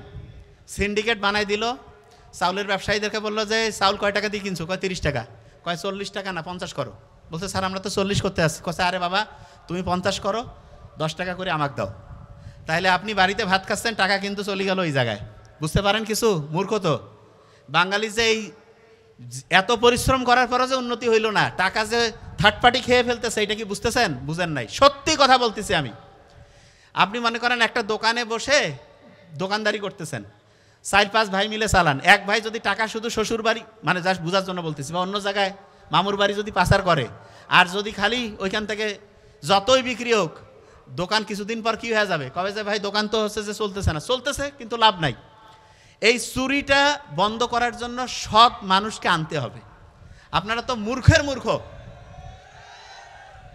এত মূর্খ কেমন? শোনেন, এই শোনেন, আপনি চান না যে আপনার ছেলে মেয়ে ভালো পড়াশোনা, আচ্ছা ছেলে মেয়ে ভালো পড়াশোনা শিখুক, এটা প্রত্যেকে চান কিনা? তাহা দুশো করেন না কেন? প্রত্যেকে চান? আচ্ছা ভেরি ফাইন। আব্বা আম্মা ছেলে মেয়ে অসুস্থ হইলে ভালো ট্রিটমেন্ট হোক, এটা কারা কারা চান? বুঝাচ্ছি এখনই। আচ্ছা আপনার হঠাৎ করে বিপদ হয়েছে, আল্লাহ না করুক, আল্লাহ না করুক, আপনি যাতে ইসলামীভাবে হচ্ছে যে টাকা পয়সা একটু হেল্প পান, বিপদ থেকে উদ্ধার হতে সহায়তা পান, এটা কে কে চান? আচ্ছা এখন আপনি এই যে লিডার মানে কি সেটা বুঝেন না। লিডার মানে এমন কিছু না যে লম্বা হওয়া লাগবে, খুব হেভি কথা বলতে হবে, নো। লিডারের 1 নম্বর বৈশিষ্ট্য হচ্ছে সৎ হইতে হবে, চোর হওয়া যাবে না, সৎ। আর বাপ লিডার, বেটা লিডার, নাতি লিডার, এইটা হচ্ছে সবচেয়ে বড় বাটপারি লিডারশিপের। এগুলো সব ডিলিট করেন, সব ডিলিট। আপনার ভাগ্য আপনি নিজে চেঞ্জ করতে পারেন, বিশ্বাস করেন, আমি সত্যি কথা বলছি। এই যে দ্রব্যমূল্যের যে ঊর্ধ্বগতি হয় না, বুঝেন কেমনে হয়? সব চোর বাটপার তোরে বাবা, রাস্তাঘাটে সব জায়গায় টেম্পো স্ট্যান্ড, বাস স্ট্যান্ডে টাকার ট্যাক্স বসাচ্ছে। আমি নিজে ধরছি, আমি বলতে পারি, আমি নিজে ধরছি। আমি যখন মেডিকেলে পড়ি, আমি ধরার পরে পুলিশ আসছে, আমি তখন মেডিকেলে, আমি কিরে ভাই টাকা উঠে, অনেক দিন আগের ঘটনা। আমি যখন ডিসি অফিসে গেলাম, এক পুলিশ বলছে, স্যার আপনি মেডিকেলে পড়ার সময় যে সাহস। আমি গেলাম, কী হয়েছে? কয় স্যার আমাদের খেয়াল আছে আপনার ওই ইয়া না? বলছে হ্যাঁ। বলছে স্যার আপনার কি ঘটনা শুনেন। ঘাগট নামে একটা জায়গা আছে রংপুরে, ওইখানে আমি যে নিজে লেখালেখি করতাম, পড়তাম রংপুর মেডিকেলে যখন আমি পড়ি। একদিন দেখতেছি ওইখানে একটা ঘাগটের এখানে একটা ব্রিজ আছে, ওইখানে একজন একটা লাঠি নিয়ে টাকা তুলতেছে, টাকা। তাই একটা অটোতে আসছে বদরগঞ্জের ওই পাশ থেকে, অটোওয়ালার কাছে টাকা নাই, আর সম্ভবত খুবই কঠিন রুগী, তো ওই অটোকে যাইতে দিচ্ছে না। তা আমি বলতেছি ভাই কেন যাইতে দিচ্ছে না? কয় যে না এটা টাকা দেওয়া লাগবে। কেন? কয় যে না টাকা না দিলে হচ্ছে ভিতরে যাইতে পারবে না, বাইরের অটো, ভিতরে ঢুকতে গেলে টাকা দেওয়া লাগবে। আমার কাছে ফোন ছিল, আমি হচ্ছে পুলিশের ওইখানে ফোন দিলাম, তারপরে বললাম যে এরকম চাঁদাবাজি চলতেছে, আপনারা চলে আসেন। বলছে ঠিক আছে আপনি থাকেন। এই 20-25 মিনিট পরে আসছে, তারও কম সময় আসছে। আসার পরে অটোওয়ালাদেরকে জিজ্ঞেস করতেছে আপনাদের কাছে টাকা চাইছে। অটোওয়ালা কেউ কিছু কয় না। আমি বললাম যে ভাই আপনাদের কাছে চাইলো, অটোওয়ালারা চুপ করে আছে, কিছু বলতেছে না। তারপরে এখন পুলিশ বলতেছে যে কেউ তো সাক্ষী দিচ্ছে না। আমি বললাম ভাই সত্যি কথা কইছে। পুলিশ চুপচাপ আছে। আমি কাছে কী ভাই এরকম হচ্ছে কেন? অটোওয়ালা কেউ কিছু বলে না। তারপরে পুলিশ আমাকে বলতেছে আপনি কি আমাদের সাথে যাবেন না থাকবেন? আমি বললাম আমি থাকবো। পুলিশ তারপরে হচ্ছে চলে গেল। আমি ওই ব্রিজ থেকে এই ধরেন যে 70-80 মিটার দূরে আমি যে লেখালেখি করি ওইখানে, ও আল্লাহ এই আধা ঘন্টাও হয় নাই, দেখি যে প্রায় 40-50 জন দূর থেকে বিভিন্ন জিনিসপত্র নিয়ে আসতেছে। আমি বলছি কিরে এরকম, আমি এদিকে একা বসে আছি আর কেউ তো নাই। ফোন দিলাম পুলিশকে, বললাম যে এরকম একটু আগে আমি দিয়েছিলাম ফোন, তো এইখানে যে আসতেছে। বলতেছে আপনি তো মিস ইনফরমেশন দিচ্ছেন। আমার এখনও খেয়াল আছে। মিস ইনফরমেশন মানে আমি তো সত্যি কথা বলছি। বলছে না, আমি তো বলছি মাস্টার এ তো দেখি এদের লোক মনে হয়, সত্যি কথা। তারপরে আমার যাই হোক, আমার খুব কাছের একজন হচ্ছে সচিব পর্যায়ে ছিলেন, আঙ্কেলকে আমি ফোন দিলাম। আঙ্কেল বলছে তুমি এখনই লাইনে থাকো, আমি ফোন দিচ্ছি। উনি সম্ভবত এসপি স্যারকে ফোন দিয়েছিলেন ওই সময়।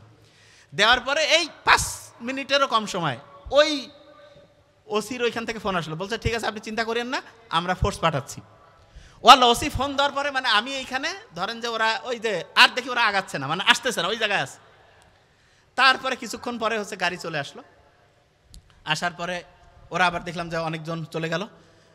ওইখান থেকে ওই যে যারা শয়তানি বদমাশি ওই যে টাকা তুলতেছিল, তাদের মধ্যে হচ্ছে 2 জন কি 3 জনকে সাথে নিল, নিয়ে বললো যে আপনি আমাদের সাথে চলেন। আমি গেলাম, আমাকে বললো যে আপনাকে মেডিকেলের এখানে নামাই দেয়, দেওয়ার পরে চলে গেল। তারপরে ওই যেতে যেতে আমি ওদেরকে জিজ্ঞেস করলাম যে ভাই এটা তো সত্যি কথা। বলছে কি যে আপনি, আমি তখন স্টুডেন্ট। বলছে আপনি কি কোন জায়গা থেকে আসছেন? আপনি জানেন নিলে তো আমরা জানি। বলছে আপনি জানেন মানে? বলছে আরে ভাই সবাই টাকা খাচ্ছে এইখানকার, আমরা জানি তো, কেউ সাক্ষী দিবে না। আমি বলছি তাহলে আপনারা এই যে এগুলা করতেছে? কাছে ভাই সব অভিনয় চলতেছে, সবাই অভিনয় করতেছে যার যার ভূমিকায়, বুঝেন নাই? মূর্খ হইলে যা হয় আসলে, ব্রেইনের মধ্যে কিছু নাই না। তাইলে আপনার এই যে টাকা যে ওই যে চাঁদা যে নিল। আর শোনেন আর একটা জিনিস বলি, রংপুর সিটি কর্পোরেশনে আমরা দেখছি, আমি জানি না এখানে আছে কিনা, অটো রিক্সার লাইসেন্সের জন্য 50-60 হাজার, 1 লাখ, 1.5 লাখ টাকা করে নেয়। এই রিক্সাওয়ালা কেউ নাই বোধহয় এখানে। এবং গরিব লোকের কাছ থেকে টাকা নেয়, নাইলে কয় কি অটোর ওই লাইসেন্স ভাড়া দেয় দৈনিক 50 টাকা 70 টাকা। এবং আমি নিজে কয়েকবার ফোন দিয়েছিলাম, কি ব্যাপার? বলতেছে এটা খুবই দুঃখজনক, যদি আল্লাহ কোনোদিন ভালো লোক নিয়ে আসে অবশ্যই এগুলো চেঞ্জ হবে। একটা লোক গরিব মানুষ, সে রিক্সা চালায়, অটো চালায়, তার কাছে আপনি লাইসেন্স বাবদ দেন 60 হাজার টাকা, এবং সিন্ডিকেট, দালালের সিন্ডিকেট করছেন, অটোর জন্য দেন 1,65,000, 1.5 লাখ টাকা। আমি রেগুলার গরিব লোকের যে কোনো লোকের সাথে আমি কথা বলি যে কী ব্যাপার শুনি তো, হয়তো আমাকে চিনেন, আমি মাস্ক পরা থাকি। বলতে এরকম যে স্যার এরকম টাকার ছাড়া কেউ দেয় না। তাইলে এই যে 2 নাম্বারিটা হচ্ছে, অটোওয়ালা রিক্সাওয়ালা সবাই জানেন কি, আপনারা কেউ কিছু বলেন না কেন? কয় দালাল ছাড়া স্যার কাজ হবে না। সব জায়গায় দালাল, এবং দালালি করে কোটি কোটি টাকা বিভিন্ন ওই পৌরসভা সিটি কর্পোরেশনের লোকজন বানাইছে। তা আপনি কি মনে করছেন যেই দিন সৎ লোক আসবে এগুলা সাইজ করবে না? একটারও এই 2 নাম্বারি টাকা একটা আস্ত থাকবে না, প্রত্যেকের এই 2 নাম্বারি টাকা শেষ হবে। এই যে 2 নাম্বারি টাকা যারা তৈরি করছে এরা কি ভালো লোককে আসতে দিবে না খারাপ লোককে? এই চুরি বাটপারি করতে করতে এ কয়েকদিন পর লিডার হয়ে যাবে, কবে যে আমি এখন ভোটর দাঁড়াবো, এবং ও টাকা দিয়ে লিডার ওই যে নমিনেশন কিনে নিয়ে আসে। আমি সত্যি কথাটা বলতেছি, সব পার্টির একই অবস্থা, 2-4টা কম বেশি, বেশিরভাগ পার্টির এই অবস্থায় আছে। এখন কোন পার্টির অবস্থা কি সেটা আপনি বুঝবেন। আমি কোনো ABCD নাম কই না, আমি কোনো পার্টির নাম কই না, যার সাথে মিলবে সে ম্যাচিং করবে। আমার কথা খুবই ক্লিয়ার যে ভাই তোমার সাথে ম্যাচিং হচ্ছে কিনা তুমি দেখো। আমি সব জায়গায় বলি, কেউ কোনো জায়গায় এসে আমাকে কিছু কয় যে ভাই আপনি কোন পার্টি করেন, আমি কই ভাই আমি সৎ যেটা সত্যি যেটা সেইটার পক্ষে কই, কোনো পার্টির আমি চামচামি করি না, যেটা সত্যি সেটাই কই, সত্যিটা বলবো।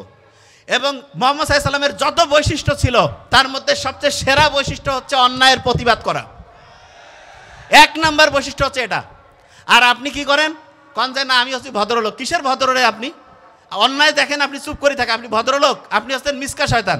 সত্যি কথা কইলাম, এই মিসকা শয়তান গেলের জন্য দেশের এই অবস্থা হয়েছে। হাসিনা যেই সময়, আমি বলি হাসিনা ভালো খারাপ এটা ইতিহাস প্রমাণ করবে। আমি কিন্তু সরকারি অফিসার কখনো কিন্তু ওই যে কিছু বলতে পারে না। আমি একমাত্র আমি ওই যে বেতনের টাকা তুলিও না, ওইটা যা পারে ওই টাকা হইতে থাক। আমার কথা খুবই ক্লিয়ার। আমি একমাত্র আমি যখন বলতাম আমাকে ডিসি স্যার থেকে শুরু করেন, নাবিল এগুলো তুমি বলো কী হবে, আমি কী হবে স্যার, আমি তো চাকরি করতেই চাই না, জোর করি করা লাগে আমাকে, বাড়ি থেকে কয় যে কর। তা মূল ব্যাপারটা হচ্ছে যে কোনো জায়গায় আমি যে সত্যি কথাটা বলি, একদম যেটা সত্যি সেটা। তবে হ্যাঁ, এখানে একটা জিনিস শুনেন, প্রত্যেক পার্টির মধ্যে কিছু ভালো লোক থাকে, কিছু খারাপ লোক থাকে, প্রত্যেক পার্টিতে। এটা শুনেন, যেই দলে ভালো লোকের সংখ্যা বেশি সেই দলটাতে যাইতে হবে। আবার আরেকটা জিনিস শুনেন, যেই দলে ভালো লোক বেশি সেই দলের মধ্যে যে খারাপ কিছু লোক আছে তাদেরকেও জবাবদিহিতার মধ্যে আনতে হবে। আমার পার্টির লোক খারাপ করলেও ভালো, এই মানসিকতা চেঞ্জ করতে হবে। বুঝতেছেন আমার কথা আমি কি বলছি? এই বাংলাদেশ যে ধ্বংসের দিকে যাচ্ছে এটার মূল কারণ কি জানেন? আপনি আপনার ঠিক ডিসিশনটা যে সময় ভোটে দেন ঠিক ডিসিশনটা নিতে পারেন নাই। আপনি কি জানেন আপনার আঙ্গুলের যে এখানে যে ছাপ, আঙ্গুলের যে ছাপ, এইটা একজন মানুষের সাথে আর কোনো মানুষের মিলবে না। এবং আল্লাহ কিন্তু আপনার এই যখন আপনি ভোটটা দেন 8 আর 1 81 আর 18 মিলে 99 না, আল্লাহর নাম কিন্তু এইখানে আছে। ভোটটা যখন দিবেন তখন দেখিয়েন যে শয়তানের পক্ষে দিলেন না ভালো পক্ষে দিলেন না চোর বাটপারকে দিলেন, এই জিনিসটা চিন্তা করে দিয়েন। বুঝছেন আমার কথা আমি কি বলছি? মাথায় ঢুকছে? শোনেন, কোনো নেতার পিছনে দৌড়ায় টাইম লস করবেন না। কিসের মানুষের পিছনে দৌড়ি টাইম লস করেন? হ্যাঁ, কোনো একটা জ্ঞানের আলোচনা, কোথাও মানুষজন অন্যায়ের প্রতিবাদ করতেছে, মানুষকে সহায়তার জন্য গেছেন, মানুষ বিপদে আছে হেল্প করতেছেন, সেটা ভালো। কিসের স্লোগান টোলোগান দিয়ে পথে পথে কাজ কাম নাই। শোনেন, ওই যে 100 বছর আগে যে বলছিল, ঘটনার মধ্যে তো ঢুকতেই পারিনি, অন্য জায়গায় চলে গেছি। 100 বছর আগে সে লিখে গেছে ওইখানে, কি অসাধারণ, মানে আমার গায়ে কাটা দিয়ে উঠে। বলছে যে প্রথম ধ্বংস করবে হচ্ছে কালচার, ধ্বংস করবে। কালচার কোথা থেকে ধ্বংস হবে? বাড়ি থেকে। বাড়ির বউগুলো বেশিরভাগ দেরিতে উঠে। আমার ছোটো বোনকে আমি কই তুই দেরি, ও অবশ্য আলহামদুলিল্লাহ উঠে, তাড়াতাড়ি উঠে, কোনো খাতির করি না। আমার বোন বউ, আমার নিজের লোককে তো আমি আগে ধরি যে তাড়াতাড়ি ঘুম থেকে উঠা লাগবে। আমার ছোটো বোন ও অফিসার, যতই অফিসার হও বাড়ির বউ মেইন কাজ করা লাগবে, খাবার দাবার রেডি করা লাগবে, এটা তোমার কাজ, এটা অন্য কারো কাজ হবে না। তুমি এখন প্রফেসর হও, PhD ডিগ্রি হও, বাংলাদেশে প্রাইম মিনিস্টার হও, কিছু যায় আসে না, বাড়ির খাবার তোমার বানাইতে হবে। এইটা প্রত্যেকের বাড়িতে নিয়ম হবে, প্রত্যেকে এই নিয়মটা করবেন। বুঝাইতে পারছি? প্রত্যেকে। এবং শোনেন, বাড়িতে আব্বা আম্মার সাথে সম্মান সূচক আচরণ। শোনেন, বাড়িটা ধ্বংস করলো কিভাবে? বাড়িতে আব্বা আম্মার সম্মান নাই, এটা খুব খারাপ জিনিস। আমি আপনাকে বলতেছি ক্যামেরার সামনে, আমার আব্বা আলহামদুলিল্লাহ, আমার আব্বা কেন এটা আমি চিন্তা করি, আব্বার কি রহমত। আমার দাদি বলে গেছে যে তুই দুধ ভাত খাবি। আমার আব্বা কিন্তু জীবনে খুব যে বড় কিছু করছে তা না, কিন্তু আমি দেখি আমার আব্বা যে পরিমাণ টাকা পয়সা আব্বার কাছে থাকে, এটা বড় বড় শিল্পপতি যারা তাদের কাছে কেন, কারণ দোয়া করে খুব। প্রত্যেক দিন বোধহয় আম্মাকে 2000 না 3000 ভাই কি একটা সিস্টেম আছে এখন, প্রত্যেক দিন 2000, ওই যে রুগী দেখে একটা পার্সেন্টেজ আম্মাকে দেয়। আমি বলছি খালি আল্লাহর রহমত, জাজাক আল্লাহ, খালি হইতে থাকবে। এবং আনবিলিভেবল, কোনো দিন কমবে না, আল্লাহ নিজে কইছে কোনো দিন কমবে না। ও কাছে ভাই সত্যি দিয়ে, এবং ও আমার কাছে ভাই আসলে তো এত বরকত, যারা আমাদের রুগী দেখার এই যে টিম আছে এখানেও আছে, কাছে যে আঙ্কেল ওর তো 10-12 দিন আগে সিরিয়াল বুকড, সিরিয়াল নেওয়ার কোনো বুদ্ধি থাকে না। আমার বন্ধু বান্ধবরা মেসেজ আছে, দোস্ত একটু সিরিয়াল লাগাই দাও, যে কেন কয়েছে যে 12 দিন পরে সিরিয়াল দিয়েছে। তা এইটা হচ্ছে বাপ মার দোয়া কারেন্টের মতো কাজ করবে। কিসের ওইলা অলি পীর হ্যান ত্যানের পিছিয়ে দৌড়ি লাভ আছে? বাড়িতে সবচেয়ে সেরা পীর সবচেয়ে সেরা অলি বসে আছে, আব্বা আম্মার সাথে কানেকশন করেন না কেন? সমস্যাটা কোন জায়গায়? শয়তান আসি বুদ্ধি দেয় না, যে আব্বা আম্মা ভালো না। এই যে প্রথম শয়তান যে বুদ্ধিটা দেয়, ওই যে ও লিখছে ফ্যামিলির বন্ডিংটা ধ্বংস করবে। ফ্যামিলির বন্ডিং ধ্বংস করা মানে আব্বা আম্মার দাম কমাই দিল। আব্বা আম্মা যতদিন বাসায় থাকবে আব্বা আম্মার উপরে কোনো কথা নাই। দাদা দাদি থাকলে ঠিক আছে, সেটা তো ওনার আব্বা আম্মা, আবার উনি হ্যান্ড ওভার করে দিবে কমান্ডার ইন চিফ, নাইলে আব্বা আম্মা। এবং ফ্যামিলিতে ভাইয়েরা যারা থাকেন, শোনেন মূর্খ তো সব ভাই, 3, 4, 5 ভাই আছে না, যত ভাই তত ঠাই, এটা ফালতু কথা। ভাইয়েরা একসাথে থাকবেন। সারা পৃথিবী কন্ট্রোল করে যে কয়েকটা ফ্যামিলি, তার মধ্যে একটা ফ্যামিলির নাম হচ্ছে রথচাইল্ড ফ্যামিলি। দেখেন ওরা কইছে ফ্যামিলি আলাদা করা, ওরা ফ্যামিলি একসাথে থাকে, সারা দুনিয়ার টাকা পয়সা ওরা কন্ট্রোল করে। ওয়ালটন ফ্যামিলি আমেরিকায় সারা দুনিয়া কন্ট্রোল করে, ওরা আবার ফ্যামিলি একসাথে। আর আপনাদের কি কইছে বিয়া হয়েছে আলাদা, কেন রে বাবা? ইসলামে অনেকে আবার শরীয়ত দেখে, আমি শরীয়ত ভালো করে বুঝি, কার সামনে কে আসা যায় যায় না সেটা আমরা জানি। আপনি আপনার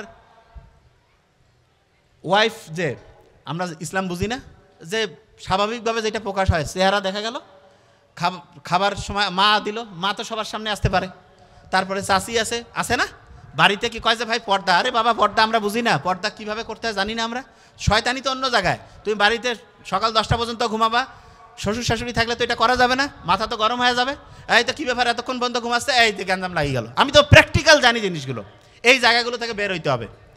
এগুলো ফ্যামিলি থেকে যখনই এগুলো বন্ধ হয়ে যাবে, ভাই ভাই যখন সবাই এক জায়গায় থাকবেন, টাকার বরকত অবাক হয়ে যাবেন। একটা ফ্যামিলিতে একটা চুলা চলবে, সবাই মিলে একসাথে খাবেন, একটা জায়গায় টেলিভিশন ভালো জিনিস, আমি জাস্ট বোঝার জন্য বলতেছি, এক জায়গায় একটা ফ্রিজ থাকলো, বড় নেন, গাড়ি একটা হইলেই হবে। দেখেন তো কত খরচ কমে যায়, এবং তখন আস্তে আস্তে উন্নতি হবে। এবং ওই যে টাকাটা বাড়লো, ওই টাকাটা সঞ্চয় হইলো, ওই সঞ্চয়ের টাকা দিয়ে আস্তে আস্তে দেশ উন্নত হবে। আমরা কি করতেছি, সবাইকে হচ্ছে ঋণের মধ্যে ঢুকাই দিছি, এই টিভি কিন, মোবাইল কিন, ঋণ করে কি লাভ রে বাবা? সবাই মিলে একসাথে থাকেন, আস্তে আস্তে অসাধারণভাবে সবাই উন্নতির দিকে যাবেন। ফর্মুলা তো আল্লাহ শিখাই দিয়েছে, একসাথে থাকতে হবে, সবাই মিলে একজন আরেকজনের মানে আন্তরিকতাটা এমন হবে। শোনেন, আপনি নামাজের মধ্যে একজন আরেকজনের এত ঘাড় মিলে কেন থাকেন, যাতে করে শয়তান না ঢুকে। আপনার ফ্যামিলিতে তো ডিস্টার্ব, ভাইয়ে ভাইয়ে খাতির নাই, ভাই বোনের মধ্যে ডিস্টার্ব, তা কিসের আপনি নামাজ ওইখানে যায় কী করবেন? বাড়িতেই তো ডিস্টার্ব রাখি দিয়েছেন, আর সমাজে যায় কী করবেন? মসজিদগুলো এত অসাধারণ সিস্টেম আল্লাহ দিয়েছে, মসজিদগুলো গেলাম, নামাজ পড়লাম, আসসালামু আলাইকুম, আরে বাবা ঠিক আছে, এটা তো হইলই। মসজিদগুলোর কাজ কী ছিল? প্রত্যেক দিন সকাল থেকে 5 বার যে আমরা নামাজে যাই, ওইখানে আলোচনা করার কথা ছিল যে কিরে এর ছেলে কিছু করে না, এ কি করে খাচ্ছে, এর একটা সমস্যার সমাধান করো, এ আজকে অসুস্থ হয়েছে, সবাই মিলে কি করা যায়, আচ্ছা ওর চাকরি চলে গেছে, সবাই মিলে একটা ব্যবস্থা করি, আচ্ছা এর টাকা পয়সার একটু অভাব, সবাই মিলে হেল্প করি। মসজিদ হওয়ার কথা ছিল এইটা। ও আল্লাহ, মসজিদে গেলাম, নামাজ পড়ে আসসালামু আলাইকুম বলে চলে আসলাম, এটা হইল? মসজিদ হচ্ছে প্রবলেম সলভিং ক্যাপাসিটি। এবং জুমার দিন যে বড় মসজিদ, ওইটার মানেটা কি? ছোট এলাকায় ঘরে ঘরে ধরেন যে কয়েকটা ঘর মিলে একটা মসজিদ, ওইখানে সব সমস্যার সমাধান হবে না। এই জন্য আল্লাহ কত সাইন্টিফিক। শুক্রবার দিন সবাই একসাথে নামাজ পড়লেন, সেইখানে কি হইলো, ওই এলাকার ওনার সমস্যা, ঠিক আছে আমরা হেল্প করি, ওই এলাকার ওনার সমস্যা আমরা হেল্প করি। ইসলাম কি অসাধারণ জিনিস দেখাই দিল। আর মসজিদের মধ্যে যে আমরা কোনো প্রবলেম সলভিং আলোচনা নাই। আমি আমার আব্বাকে বলি যে আব্বা তোমরা এলাকার যারা গাঁজাখোর ধান্দাবাজ এগুলো নিয়ে একটা দিন প্রোগ্রাম করো কেন? আমার নিজের আব্বাও হ্যাঁ কয় এগুলা তো পুলিশের কাজ। আমি বলছি কিসের পুলিশের কাজ? এবং দেখবেন ঢাকা ইউনিভার্সিটিতে যে ওই যে যারা খুব ভালো কাজ করতেছে আলহামদুলিল্লাহ, বলছে না যে এই যে মদখোর তারপরে নেশাখোর এদেরকে সরাবে, এই ভালো কাজ করতে গেলে অনেকে এসে কি কবে জানেন, ভাই এটা তো ওনাদের কাজ না, এটা হচ্ছে পুলিশের কাজ, অমুকের কাজ। এরা হচ্ছে সবচাইতে বড় নিমকা শয়তান। এই শয়তান থেকে বাঁচতে হবে। শুনেন, ভালো কাজের সময় নিয়ম, খারাপ কাজের সময় কোন নিয়ম? পুলিশ যদি কাজ করতো, বিভিন্ন কারণে পুলিশ কাজ করতে পারে না, পুলিশের সাথে আমার তো কথা, আমার নিজের মধ্যে আছে তো অনেক বন্ধু বান্ধব, কয় দোস্ত কী কাজ করবো, উপর থেকে কয় যে সারি দাও, এ কয় সারি দাও, ও কয় যে ভাই একটু দেখো স্যাক্রিফাইস করো। তাহলে কি করলে ভালো হয়? জনগণ যখন সবাই মিলে একসাথে নামবে, আমরা যদি চাই এই এলাকায় একটা গাঁজাখোর থাকবে না, একটা টেন্ডারবাজ থাকবে না, একটা চাঁদাবাজ থাকবে না। কারো বাপের ক্ষমতা আছে এই জায়গায় থাকতে পারে? কেউ পাবে? প্রশ্নই আসে না। এলাকার সবাই এক হন এবং মসজিদ কমিটিরও তো সমস্যা আছে। কি সেটা বলি? সুদের ব্যবসা করে ধান্দাবাজ, অক বানিয়ে দিছে কমিটির চেয়ারম্যান। কেন রে বাবা, টাকার কি এত অভাব পড়ছে? হ্যাঁ, আছে না? এবং আমি আমার আব্বাকে বলি যে আব্বা তোমরা বিভিন্ন জায়গায়, আমি বললাম যে কাছে এখন ভালো হবে। আচ্ছা ভালো হয়েছে? কাছে যে ভালো বানানোর জন্য খুব চেষ্টা চলতেছে। আমি বলছি ভালো বানানোর জন্য মানে কি চেষ্টা? কয়েছে ওকে পদ দিলে সে হচ্ছে একটা মসজিদ কমিটির পদে আছে, এই জন্য খারাপ কাজ ছাড়বে। আমি কই যে এরকম খারাপ কাজ ওই ছাড়তো তাহলে ইবলিশ শয়তান আল্লাহর সাথে ছিল, ফেরেশতার সাথে, শয়তানি ছাড়ছে হয়? ইবলিশ শয়তান কোন জায়গায় ছিল? শয়তানি ছাড়ছে? এই কথা কন না কেন? বুঝেন না আমি কি বলতেছি? শোনেন, সারাটা দেশ আমরা চেঞ্জ করতে পারি যদি আপনি যদি চেঞ্জ হয়ে যান, যে আমি সব বুঝবো রে বাবা, কে ভালো কে খারাপ, চোর বাটপারের সাথে কোনো খাতির রাখবো না। যে 2 নাম্বারি করে চুরি করে ঘুষ খায়, মানুষকে ঠকায়, 2 নাম্বারি করে টাকা পয়সা ইনকাম করছে, তার সাথে অত মিষ্টি মধুর কথা কেন রে বাবা? হ্যাঁ দেখা হয়েছে এমনিতে, আসসালামু আলাইকুম, কিন্তু ওক আবার প্রধান অতিথি বানিয়ে থুইছেন কি কারণে? পয়সার ধান্দা। তা আপনিও তো বড় চোর রে বাবা। প্রোগ্রাম বন্ধ করে দেন। সবচেয়ে সৎ লোক দিয়ে প্রোগ্রাম করতে পারলে করবেন, না হলে প্রোগ্রাম বন্ধ। আমি যে কোনো প্রোগ্রামে যাওয়ার আগে কই যে আমার প্রোগ্রাম নেওয়ার ক্ষেত্রে আমাদের যে টিম আছে, আমি আগে কই যে যারা করতেছে তাদের একেবারে স্ক্যান করি। কোনো জায়গায় কোনো চোর বাটপার গুন্ডা বদমাশ থাকলে আমি যাবই না, যে ভাই এটা কেমন কথা। হ্যাঁ, আগে আমি গোটাল দেখি একদম, যে এখানে কে আছে, চুরি আছে নাকি ভালো লোক আছে। মানে ওই যে বাটপার আসিয়া থাকবে আর আমি এখানে যাবো, নো, কখনো এটা হবে না। ভালো লোকজন টাকা দিয়ে যদি সব কিনা যাইতো তাহলে তো দুনিয়া ভালো দাম কি? ভালো মানুষজন তো এইভাবে ধ্বংস হয়ে গেছে। একজন একটা 5 লাখ টাকা দিল, 10 লাখ টাকা দিল, যায় ওর সাথে একটা কাজ করে দিল। কেন রে বাবা? এটা ভুলেও করা যাবে না। পড়াশোনা যারা করছেন, যারা সৎ লোক, পড়াশোনা করলে যে সৎ তা না, যারা সৎ তাদের একটা জিনিস মাথায় রাখতে হবে, আপনার সততার দাম সারা পৃথিবীর সব কিছুর চাইতে বেশি, সব কিছুর চাইতে বেশি। আমি বলতেছি কখনোই এইটাকে নষ্ট করতে দিবেন না যে টাকা। আর আরেকটা জিনিস, অনেকে আছে না, একজন সফল হয়েছে না ব্যর্থ হয়েছে এটা মাপি টাকা দিয়া, যে আর টাকা বেশি। ঘন্টু সুইপার আছে না, সুইপার খারাপ জিনিসটা আমি জাস্ট বোঝার জন্য বলতেছি। একটা হচ্ছে টয়লেট পরিষ্কার করলে 500 টাকা পায়, তা দিনে যদি সে 3টা বা 4টা পরিষ্কার করে 2000, মাসে 60,000। বিসিএস অফিসার প্রথমে ঢুকে পায় ধরেন 40,000, তার বিসিএস অফিসারের চাইতে তো ওইটাই ভালো, ঠিক না? টাকা দিয়ে যদি সব কিছু পরিমাপ করেন হবে? মোটেই এটা করবেন না।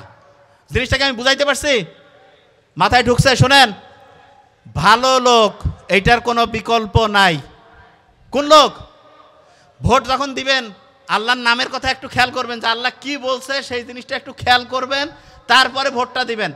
ডায়াবেটিস কাদের কাদের আছে? হাত উঁচু করেন তো। ডায়াবেটিস, ওরে বাবা শোনেন, যাদের ডায়াবেটিস আছে, ডায়াবেটিস বানানটা ইংরেজি কি দিয়ে শুরু? ডি।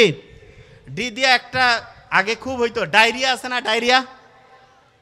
ডায়াবেটিস রোগের যদি ডায়রিয়া হয় তার সামনে আর 2টা ডি আছে, একটা হচ্ছে ডক্টর আর একটা হচ্ছে ডেথ। ডায়াবেটিসের রোগী ডায়রিয়া হয়েছে, একদম এমবিবিএস থেকে শুরু করে যারা ডক্টর তাদের কাছে যাবেন, নিজে বাসায় মাস্তানি করে স্যালাইন ট্যালাইন বেশি খাওয়ায়, কম বেশি করে, একদম আল্লাহ না করুক একদম ডেথ।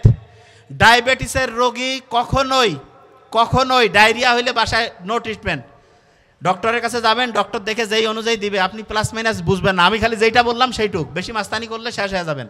আমার খুব কাছের বন্ধুর, মানে আমার ছোট ভাইয়ের বন্ধুর হচ্ছে যে বাবা এরকম করে মারা গেছে। আমার এত কষ্ট লাগছে, আমি ওই সময় মানে ছিলাম না যে যা হেল্প করব, জাস্ট ভুল মানে হচ্ছে যে একটা ইয়ার কারণে মারা গেছে। আল্লাহ, যদি উনি অন্য ধর্মের যাই হোক, কিন্তু হচ্ছে যে ভালো লোক ছিলেন। তা যে জিনিসটা বলতেছিলাম, জন্ডিস কারো কারো হয়েছে, জন্ডিস। আচ্ছা একটা জিনিস বলি, জ্বর হইলে কি খান আপনারা? জ্বর, হ্যাঁ, যদি কারো জন্ডিস হয় আর ওই সময় যদি তার জ্বর হয়, প্যারাসিটামল খাইলে কলিজা আছে না, লিভার একেবারে পচিয়া ব্রেন নষ্ট হয়ে যেতে পারে। এই জন্য যার জন্ডিস ওই সময় যদি তার জ্বর হয়, ভুলেও প্যারাসিটামল খাবেন না, হারাম। হারাম বলতে বোঝাচ্ছি একেবারে ব্রেনের জন্য, শরীরের জন্য ধ্বংস, ভুলেও এটা করবেন না। ওই যে অনেকে কয় না যে ওষুধের দোকানে গেলাম, ডাক্তার কইলো ওই প্রেসক্রিপশন দেখে দেখি তো ডাক্তার হয়ে গেছে। শোনেন, ওষুধ কোন জায়গায় দেওয়া যাবে এটা সবাই জানে, কোন জায়গায় দেওয়া যাবে না এটা হচ্ছে ডাক্তারি। কোন জায়গায় যাবে না সেই জায়গায় যদি ওষুধ দেয়। আমার এক বন্ধু আছে, চেয়ারম্যানের এক ছেলে, তার হচ্ছে ভাগিনা এরকম, আমি যখন মেডিকেলে পড়ি এরকম জন্ডিস হয়েছে, জ্বর ছিল, প্যারাসিটামল খাইছে, 4-5 দিন খাওয়ার পরে কমে নেয়, ওষুধের দোকানদারের কাছে গেছে, দোকানদার কাছে ডোজ আরও বাড়ে দেই, বেশি করে প্যারাসিটামল দিছে। সন্ধ্যার পরে হচ্ছে যে অবস্থা খারাপ, কয় যে দোস্ত কী হয়েছে, মাথা টাথা কিছু বুঝতেছি না। তার হচ্ছে লিভার আছে না, লিভার হচ্ছে সহজ করে বলি পচে গেছে, পচে ব্রেন ধ্বংস করে ফেলছে, ওই রাতটাই পার হতে পারেনি, তার আগে মারা গেছে। আমি সবসময় প্র্যাকটিক্যাল যেটা ঘটে সেটা বলি, শোনেন, আল্লাহ আমাদের যে বানাইছে না অন্যরকম, আল্লাহ তো খুব পছন্দ করে আমাদের, ভুল করব আমরা, ঠিক রাস্তায় আসব, এবং আল্লাহ এমন অসাধারণ, যারা যে কোনো কারণে খারাপ রাস্তায় গেছেন, যেই খারাপের রাস্তায় যান, বুঝেন না 99-এর শক্তি, আল্লাহর পবিত্র নামের শক্তি এমন, আপনি জাস্ট 3টা সপ্তাহ যদি কষ্ট করেন, যে কোনো খারাপ অবস্থা থেকে আপনি ফিরে ভালো অবস্থায় আসতে পারবেন, যে কোনো খারাপ অবস্থায়। তাহলে কাজটা কি সেটা বলি। যেই রকম হচ্ছে নেশার মধ্যে আছেন, এটার জন্য শোনেন, প্রথম সপ্তাহ খুব কষ্ট হবে, 1 সপ্তাহ কষ্ট করতে হবে। কেন? কারণ ওই যে 2 নাম্বারই করছেন, দুনিয়া একটা শাস্তি তো হবে।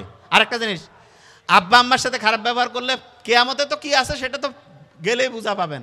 জাহান্নামে যাওয়ার আগে আল্লাহ দোজক দেখাই দিবে ভালো করে, যে দেখ বিশ্বাস হয় কিনা, কবে আল্লাহ বিশ্বাস হয়েছে। জাহান্নামে যারা যাবে প্রত্যেকে বিশ্বাস করেই যাবে, মানে বুঝেন নাই, যাওয়ার আগে কবে আল্লাহ একটু মাফ করে দাও, কোনো বুদ্ধি নাই, পার হয়ে গেছো এখন ঢুকো। আর আব্বা আম্মার সাথে বেয়াদবি খারাপ ব্যবহার করলে দুনিয়ায় সেটার শাস্তি পাবেন, আর যদি ভালো কাজ করেন দুনিয়া আল্লাহ রহমত করবে। এবং আমি তো নিজে দেখছি, আমার দাদি আমার আব্বা বলে গেছে আলহামদুলিল্লাহ আলহামদুলিল্লাহ, আমি নিজে দেখি, আমি কই বাবা এটা তো বুঝে গেছি এবার। তাহলে মেকানিজম হবে, অ্যাকশন তো বোঝা গেছে যে আব্বা আম্মার দোয়া, সবার আব্বা আম্মা যার, হ্যাঁ আল্লাহ না করে আব্বা আম্মা নাই, তাহলে আত্মীয় স্বজনের মধ্যে যারা আব্বা আম্মার খুব কাছের ছিল তাদের সাথে ভালো সম্পর্ক রাখেন। আরেকটা জিনিস যেটা বলছে, 3 সপ্তাহের মধ্যে প্রথম সপ্তাহ কষ্ট হবে কারণ খারাপ কিছু করছেন, দ্বিতীয় সপ্তাহে আস্তে আস্তে কষ্টটা কমবে, তৃতীয় সপ্তাহে মনে হবে এত খারাপ কাজে আমি কিভাবে ছিলাম, ওই আফসোসটা হবে তৃতীয় সপ্তাহে, এবং আস্তে আস্তে খারাপ জিনিসটা আর ভালোই লাগবে না, মনে হবে যে এটা থেকে একদম নিজেকে দূরে সরাই ফেলি। তাহলে আমরা একদম শেষের দিকে আসছি, শোনেন, সবচেয়ে দামি একটা খাবার বলছিলাম, মধুর সাথে কি মিশাইতে হবে বলেন দেখি, কে? হ্যাঁ, টক দই, মধুর সাথে টক দই। আচ্ছা বলেন তো, মধুর সাথে টক দই মিশাইলে ওইটা সবচেয়ে ভালো হবে। রাতে ঘুমানোর আগে চিন্তা করবেন যে ইনশাল্লাহ আমি যেটা হইতে চাই হয়ে গেছি, সকালে ঘুম থেকে উঠে যেটা হইতে চাই হয়ে গেছি, রিভিশন দিবেন 1 নাম্বার দিন, 3 নাম্বার দিন, 7 নাম্বার দিন, 14 নাম্বার দিন, আরও আছে। অনেকে কয় না এ স্মার্ট না, একটা ইন্টারেস্টিং জিনিস বলি, আপনার কানটা ধরেন তো, কানের লতি, কানের লতির সাথে আপনার যে শোল্ডার আছে না, শোল্ডার ঘাড়, এইটার দূরত্ব যত বেশি তত আপনি স্মার্ট, তত আপনি কনফিডেন্স। আমরা যে বসার সময় কই না যে একটা স্মার্ট হইতে বসতো, স্মার্ট, যদিও আমি এইটা মাইকটা খুচর মুচর করতেছে কারণ আমি ডাকতে গেলে টাইম লস হবে, এই জন্য আর ডাকতেছি না। এই যে আপনি যখন বসবেন আপনি খেয়াল করবেন, এই যে কানের লতি এবং শোল্ডার, কানের লতি এবং শোল্ডার, এই দুইটা যত দূরত্ব বেশি তত আপনি স্মার্ট। চেষ্টা করবেন। আচ্ছা বুঝতে পারছি। আরবিতে দেখেন না অ্যাটেনশন, এইটা আর এইটা। অনেকে কয় না চেহারা সুন্দর করব, আছে কিন্তু চেহারা সুন্দর করার জন্য প্লাস্টিক সার্জারি আছে না, ছোট্ট একটা কাজ করে, ছোট্ট কাজ কি জানেন, আপনার যে উপরের যে ঠোঁট আছে না, ঠোঁট আর এই যে চোখের যে নিচের লাইন, এইটার মধ্যে একটা দূরত্ব আছে, এইটার একটা স্পেশাল রেশিও আছে, ওই রেশিওটা যদি ঠিক করে দেওয়া যায় বাস আপনি গেম চেঞ্জ হয়ে যাবে, তখন দেখা যাবে আপনার চেহারা চেঞ্জ হয়ে গেছে। আচ্ছা হজ করতে মানুষ কোথায় যায়? বিজ্ঞানীরা সেদিন পড়লাম, যত পড়ি খেলে অবাক হয়ে যায়। এই যে ঊর্ধ্বাকাশ আছে না, ওইটার সাথে পৃথিবীর একটা কানেকশন হওয়ার একটা টাওয়ার আছে, টাওয়ার, ওই টাওয়ারটা হচ্ছে মক্কা। বিজ্ঞানীরা দেখতেছে সারা পৃথিবীতে মক্কা যে জায়গায় আছে, আচ্ছা শুনেন সহজ করে বুঝাই, পৃথিবী আছে না, পৃথিবী কিন্তু একটা বড় চুম্বকের মতো, চুম্বক কিসের মতো? চুম্বকের মতো। একটা চুম্বককে যেদিকেই রাখেন উত্তর দক্ষিণ হবে, এরকম পৃথিবীর উত্তরের সাথে চুম্বকের দক্ষিণ, পৃথিবীর দক্ষিণের সাথে চুম্বকের উত্তর, এটার একটা হিসাব আছে। মক্কা শরীফে চুম্বকের যে বিচ্যুতি এটা একদম জিরো। মক্কা শরীফ যে আল্লাহর একটা চোজ করা, আল্লাহর যে একটা স্পেশাল পছন্দের জায়গা, সেইটা বিজ্ঞানীরা এখন দেখতেছে যে মক্কা। আচ্ছা মক্কা শরীফে যারা হজ করছে কয় না খুব ভালো লাগে, কন না কেন ভালো লাগে না? মক্কা শরীফে ভালো লাগে কেন জানেন? কারণ ওইখানে ইলেকট্রোম্যাগনেটিক যে ফোর্স আছে, সহজ করে বুঝাই, এই যে আপনার মোবাইলের টাওয়ার আছে না, আরও সহজ করে, মোবাইলে আপনি 15 মিনিট কথা কইছেন, মাথা গরম হয় না? ইলেকট্রোম্যাগনেটিক ফোর্স, এইরকম এই যে মোবাইলের টাওয়ারের নিচে আপনি কথা বলবেন, দেখবেন যে ইলেকট্রোম্যাগনেটিক ফোর্স আপনার মেজাজটা গরম করে দিবে। তখন দেখবেন যে এই যে ঘুম আসে না, কেমন জানি শরীরটা একটু ম্যাচ ম্যাচ করে, খোসর মোসর লাগে, মেজাজটা খিটখিট হয়। এইটা হচ্ছে ইলেকট্রোম্যাগনেটিক ফোর্স। দুইটা জায়গা আছে, যে দুইটা জায়গায় গেলে ইলেকট্রোম্যাগনেটিক ফোর্সটা আস্তে আস্তে কমে যে আপনি শান্তিতে থাকবেন। তার মধ্যে একটা হচ্ছে কি জানেন, মক্কা শরীফ তো বলছি, আরেকটা হচ্ছে সমুদ্র সৈকত। সমুদ্র সৈকতে ওইখানকার যে এনভায়রনমেন্ট, ওইটা ইলেকট্রোম্যাগনেটিক ফোর্সকে হচ্ছে নিউট্রালাইজ করে। সমুদ্র সৈকতে গেছেন কারা কারা, হাত উঁচু করেন তো। ভালো লাগছে না খারাপ? যতবার যাবেন ভালো লাগবে, কারণ কি এই যে ইলেকট্রোম্যাগনেটিক ফোর্স সেইটাকে নিউট্রালাইজ করে। বাড়িতে ওয়াইফাই কার কার আছে, হাত উঁচু করেন। আচ্ছা, ভেরি ফাইন। শুনেন, ওয়াইফাইয়ের যে রাউটার আছে না, রাউটার বেডরুমের মধ্যে যেখানে ঘুমান সেইখানে ওয়াইফাই রাউটার কার কার আছে, হাত উঁচু করেন তো। ওয়াইফাই রাউটার বেডরুমের মধ্যে, বেডরুমের মধ্যে ওয়াইফাই রাউটার রাখবেন না। রাখলে কি হবে জানেন, ইলেকট্রোম্যাগনেটিক ফোর্স ব্রেইনের মধ্যে গোসর মোচর লাগাই দিবে, প্যাঁচ লাগাই দিবে ব্রেইনের মধ্যে। দেখবেন যে ঘুম ঠিক হবে না। ঘুমের ওষুধ যে এত বাড়ছে, যেই দিন থেকে মোবাইল আসছে, টাওয়ার বাড়ছে, সেই দিন থেকে এই ঘুমের ওষুধের পরিমাণও বাড়ছে। ঠিক না বেঠিক বললাম? বুঝাইতে পারছে? তাহলে প্রত্যেকে আমার মনে হয় যে গাইডলাইনগুলো মোটামুটি বুঝে ফেলছেন। আচ্ছা, ভাইরাসের নাম শুনছেন? ভাইরাস, ভাইরাস শোনেন, মোবাইলেও ভাইরাস আছে, আবার এই জায়গাতেও ভাইরাস আছে। ভাইরাস আপনাকে যাতে অ্যাটাক করতে না পারে এই জন্য আপনার শরীরের মধ্যে ফাইটিং কোর্স আছে। শোনেন, আল্লাহ কি অসাধারণ, ভাইরাস থেকে একটা জিনিস শেখার আছে। আপনি মনে করেন যে এই যে এই মোবাইলটা ধরেন ভাইরাস, এইটা ধরেন ভাইরাস, এইটাকে আমি এই কাপের উপরে রাখলাম, কাপের উপরে এই ভাইরাসটাকে কাপের উপরে রাখছি। কাপটা কি একটা জীব না জড়? জড়, এর তো জান নাই। তাই এর উপরে যখন ভাইরাসকে রাখবো তখন তার কোনো জীবন থাকবে না, তার জীবন নাই। আবার এইটাকে মনে করেন আমি আমার শরীরের যোগ করলাম, তখন এই জীবন ফিরে পাবে। যে ভাইটা কী করছেন, হ্যাঁ, এরকম জিনিসকে বলে ভাইরাস। তার মানে সে যদি কোনো একটা বস্তুর মধ্যে থাকে তাহলে সে বস্তু হয়ে গেল, তার জীবন নাই।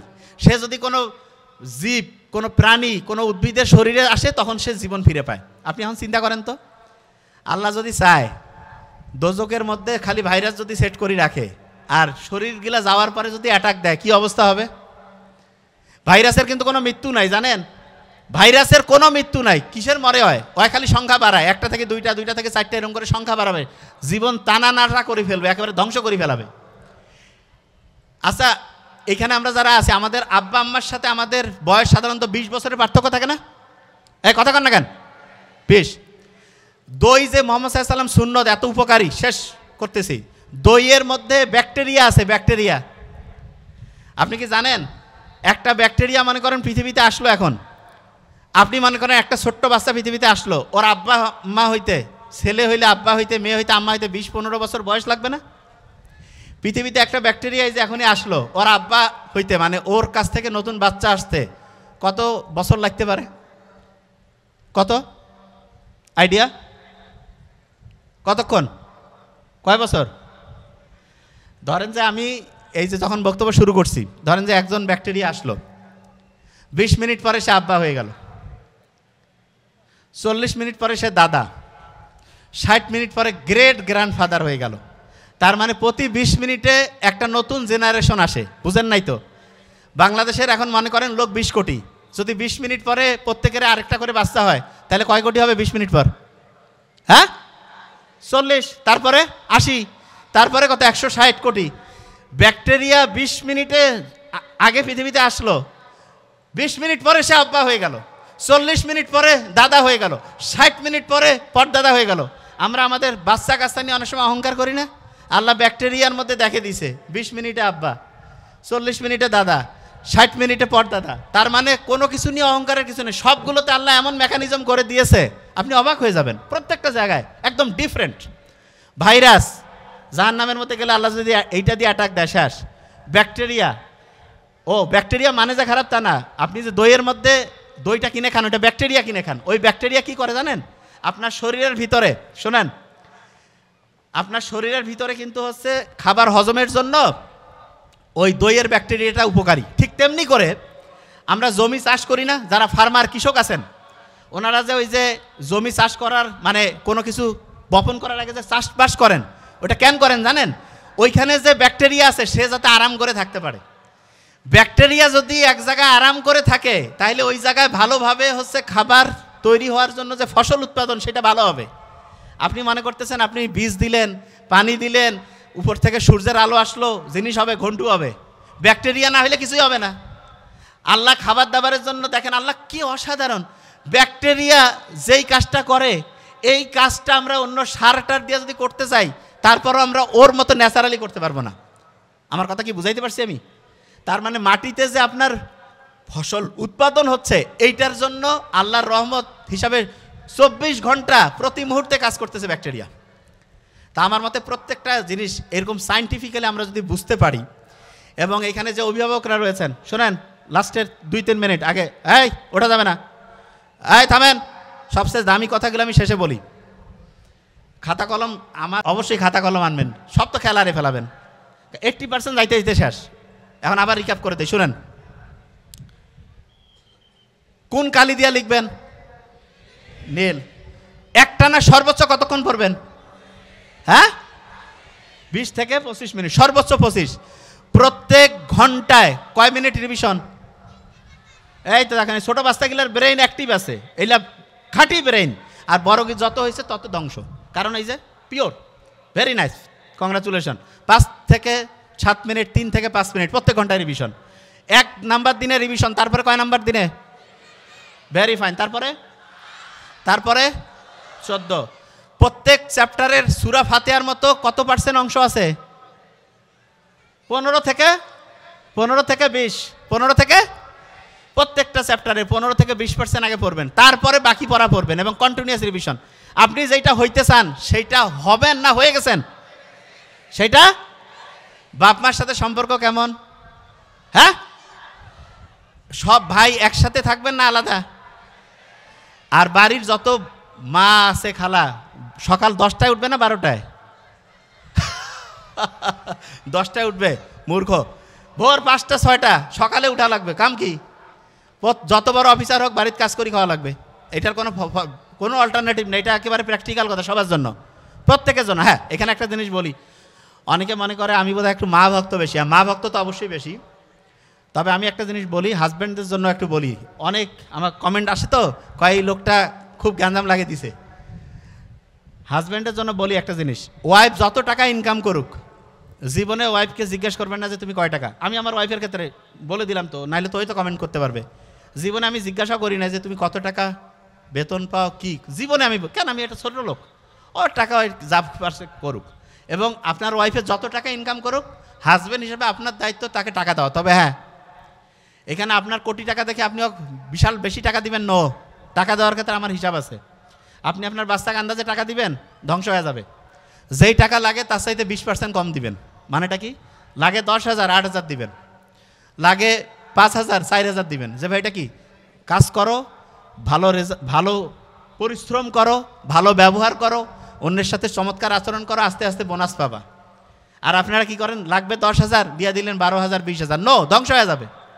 এবং প্রত্যেক ছেলে মেয়েকে বারবার বলতেছি, এলাকায় আছে না, শুনেন, এই যে ছোট্ট ছেলে মেয়ে মেট্রিক ইন্টারের পরে স্মোকিং করে সবার সামনে, আসসালামু আলাইকুম বলে ওকে থামাবেন। এলাকার 2-4 জন বড় ভাই বলবেন যে ভাইয়া তুমিও দাও, আমরা একসাথে খাই, তোমার আব্বা আম্মাকে ফোন দেই, একসাথে বসে খাবো ভালো খাবার। প্রত্যেক এলাকা থেকে যদি আমরা এটা শুরু করি, একটা ছোট্ট বাচ্চার ক্ষমতা আছে, ওই সিগারেট খাইতে পারে। আর কীভাবে সিগারেট খায়? কিসের ফ্রিডম? আমি ছোটো বাচ্চার ফ্রিডমে বিশ্বাস করি না, অত কোনো বুদ্ধি নেই। আর ফির কিসের ফ্রিডম? ওই যখন বড় হবে তখন দেখা যাবে। আর আজে বাজে কাজে কোনো ফ্রিডম চলবে না। ওই বিড়ি খাচ্ছে মাত্র 50 টাকা না 300 টাকা জরিমানা। এটা জরিমানা করা উচিত ছিল 30 লাখ টাকা। বিড়ি কত ক্ষমতা হয়েছে সেটা দেখি, তোর স্ট্যাটাস কি সেটা দেখি। 30 লাখ টাকা জরিমানা হবে যে বিড়ি খাবে। এই বিড়ি খায়া খায়া দেশটা ধ্বংস হয়ে গেছে। এত বিড়ি, এত তামাক আমাদের উত্তরবঙ্গে আছে, এগুলো সব বন্ধ করে দেওয়া লাগবে।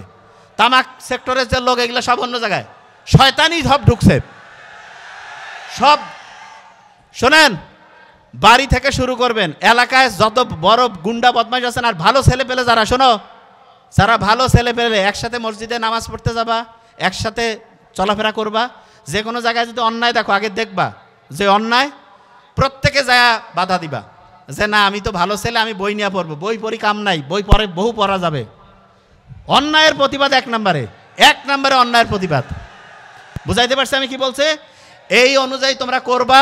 এবং একটা জিনিস বলি, সারা বাংলাদেশ নোবেল তো আজকে অসাধারণ বলছে, 30 বছর পরে, আমরা 30 বছর না, আল্লাহ যদি চায়, জোহরান মামদানি 1 বছর আগে ইন্টারভিউ নিতে গেলে মানুষকে তাইফির কায়রে চিনে না, আর এখন তার স্পিচ শোনার জন্য হাজার হাজার লোকজন আগায় আসতেছে। কেন? কারণ সত্যি কথা বলছে। যারা সামনে সারা দেশকে লিড করবে, আরেকটা জিনিস, স্টুডেন্ট যারা আছে না, প্রত্যেকেই পলিটিক্স করবা, প্রত্যেকে, আমি বলতেছি প্রত্যেকেই পলিটিক্স। আব্বা আম্মা যদি কয় কবে যে নাবিল স্যার কয়ে গেছে, প্রত্যেকে পলিটিক্স করবে। তবে হ্যাঁ, শোনো আগে, পলিটিক্স মানে কি সেটাকে বুঝতে হবে। পলিটিক্স মানে পড়াশোনা 1 নম্বরে। ও বাবা, এখন যে না, পলিটিক্স মানে 1 নম্বরে পড়াশোনা, তারপরে অন্যায়ের প্রতিবাদ। পড়াশোনা না করলে অন্যায়ের প্রতিবাদ করতে পারবে না। তো যাবা, তোমাকে আইন কানুন দেখাই দিবে যে ভাই নিয়ম নাই। তোমার আইন কানুন সবচেয়ে বেশি জানতে হবে, সবচেয়ে তুমি বেশি জানো, সবচেয়ে বেশি বুঝো, সবচেয়ে সুন্দর বলতে পারো, সবগুলোতে সব পজিটিভ বৈশিষ্ট্য আছে। চোর বাটটা ঠান্ডা হয়ে যাবে যে ভাই এর সাথে গ্যাঞ্জাম করতে গেলে গ্যাঞ্জাম লাগাই দিবে। আর তুমি হচ্ছে মূর্খ। শোনো, আন্দাজে যে এক জায়গায় বুদ্ধি আগে করতে হবে, তোমার শক্তিশালী হইতে হবে। ইসলাম শক্তিশালী হইতে উৎসাহিত করছে। এই জন্য ইসলাম ফজর থেকে শুরু করে এসা পর্যন্ত নামাজ, রোজা, এই নিয়মগুলোর মধ্যে থেকে তুমি তোমার নিজেকে শক্তিশালী করবা, তোমার তারুণ্যের যে শক্তি সেটাকে ভালো কাজে লাগাবা, এবং এমন অসাধারণ হবা তুমি, যেই দিকে যাবা তুমি নিজেই একটা ম্যাগনেট হয়ে যাবা। Thank you so much. আসসালামু আলাইকুম।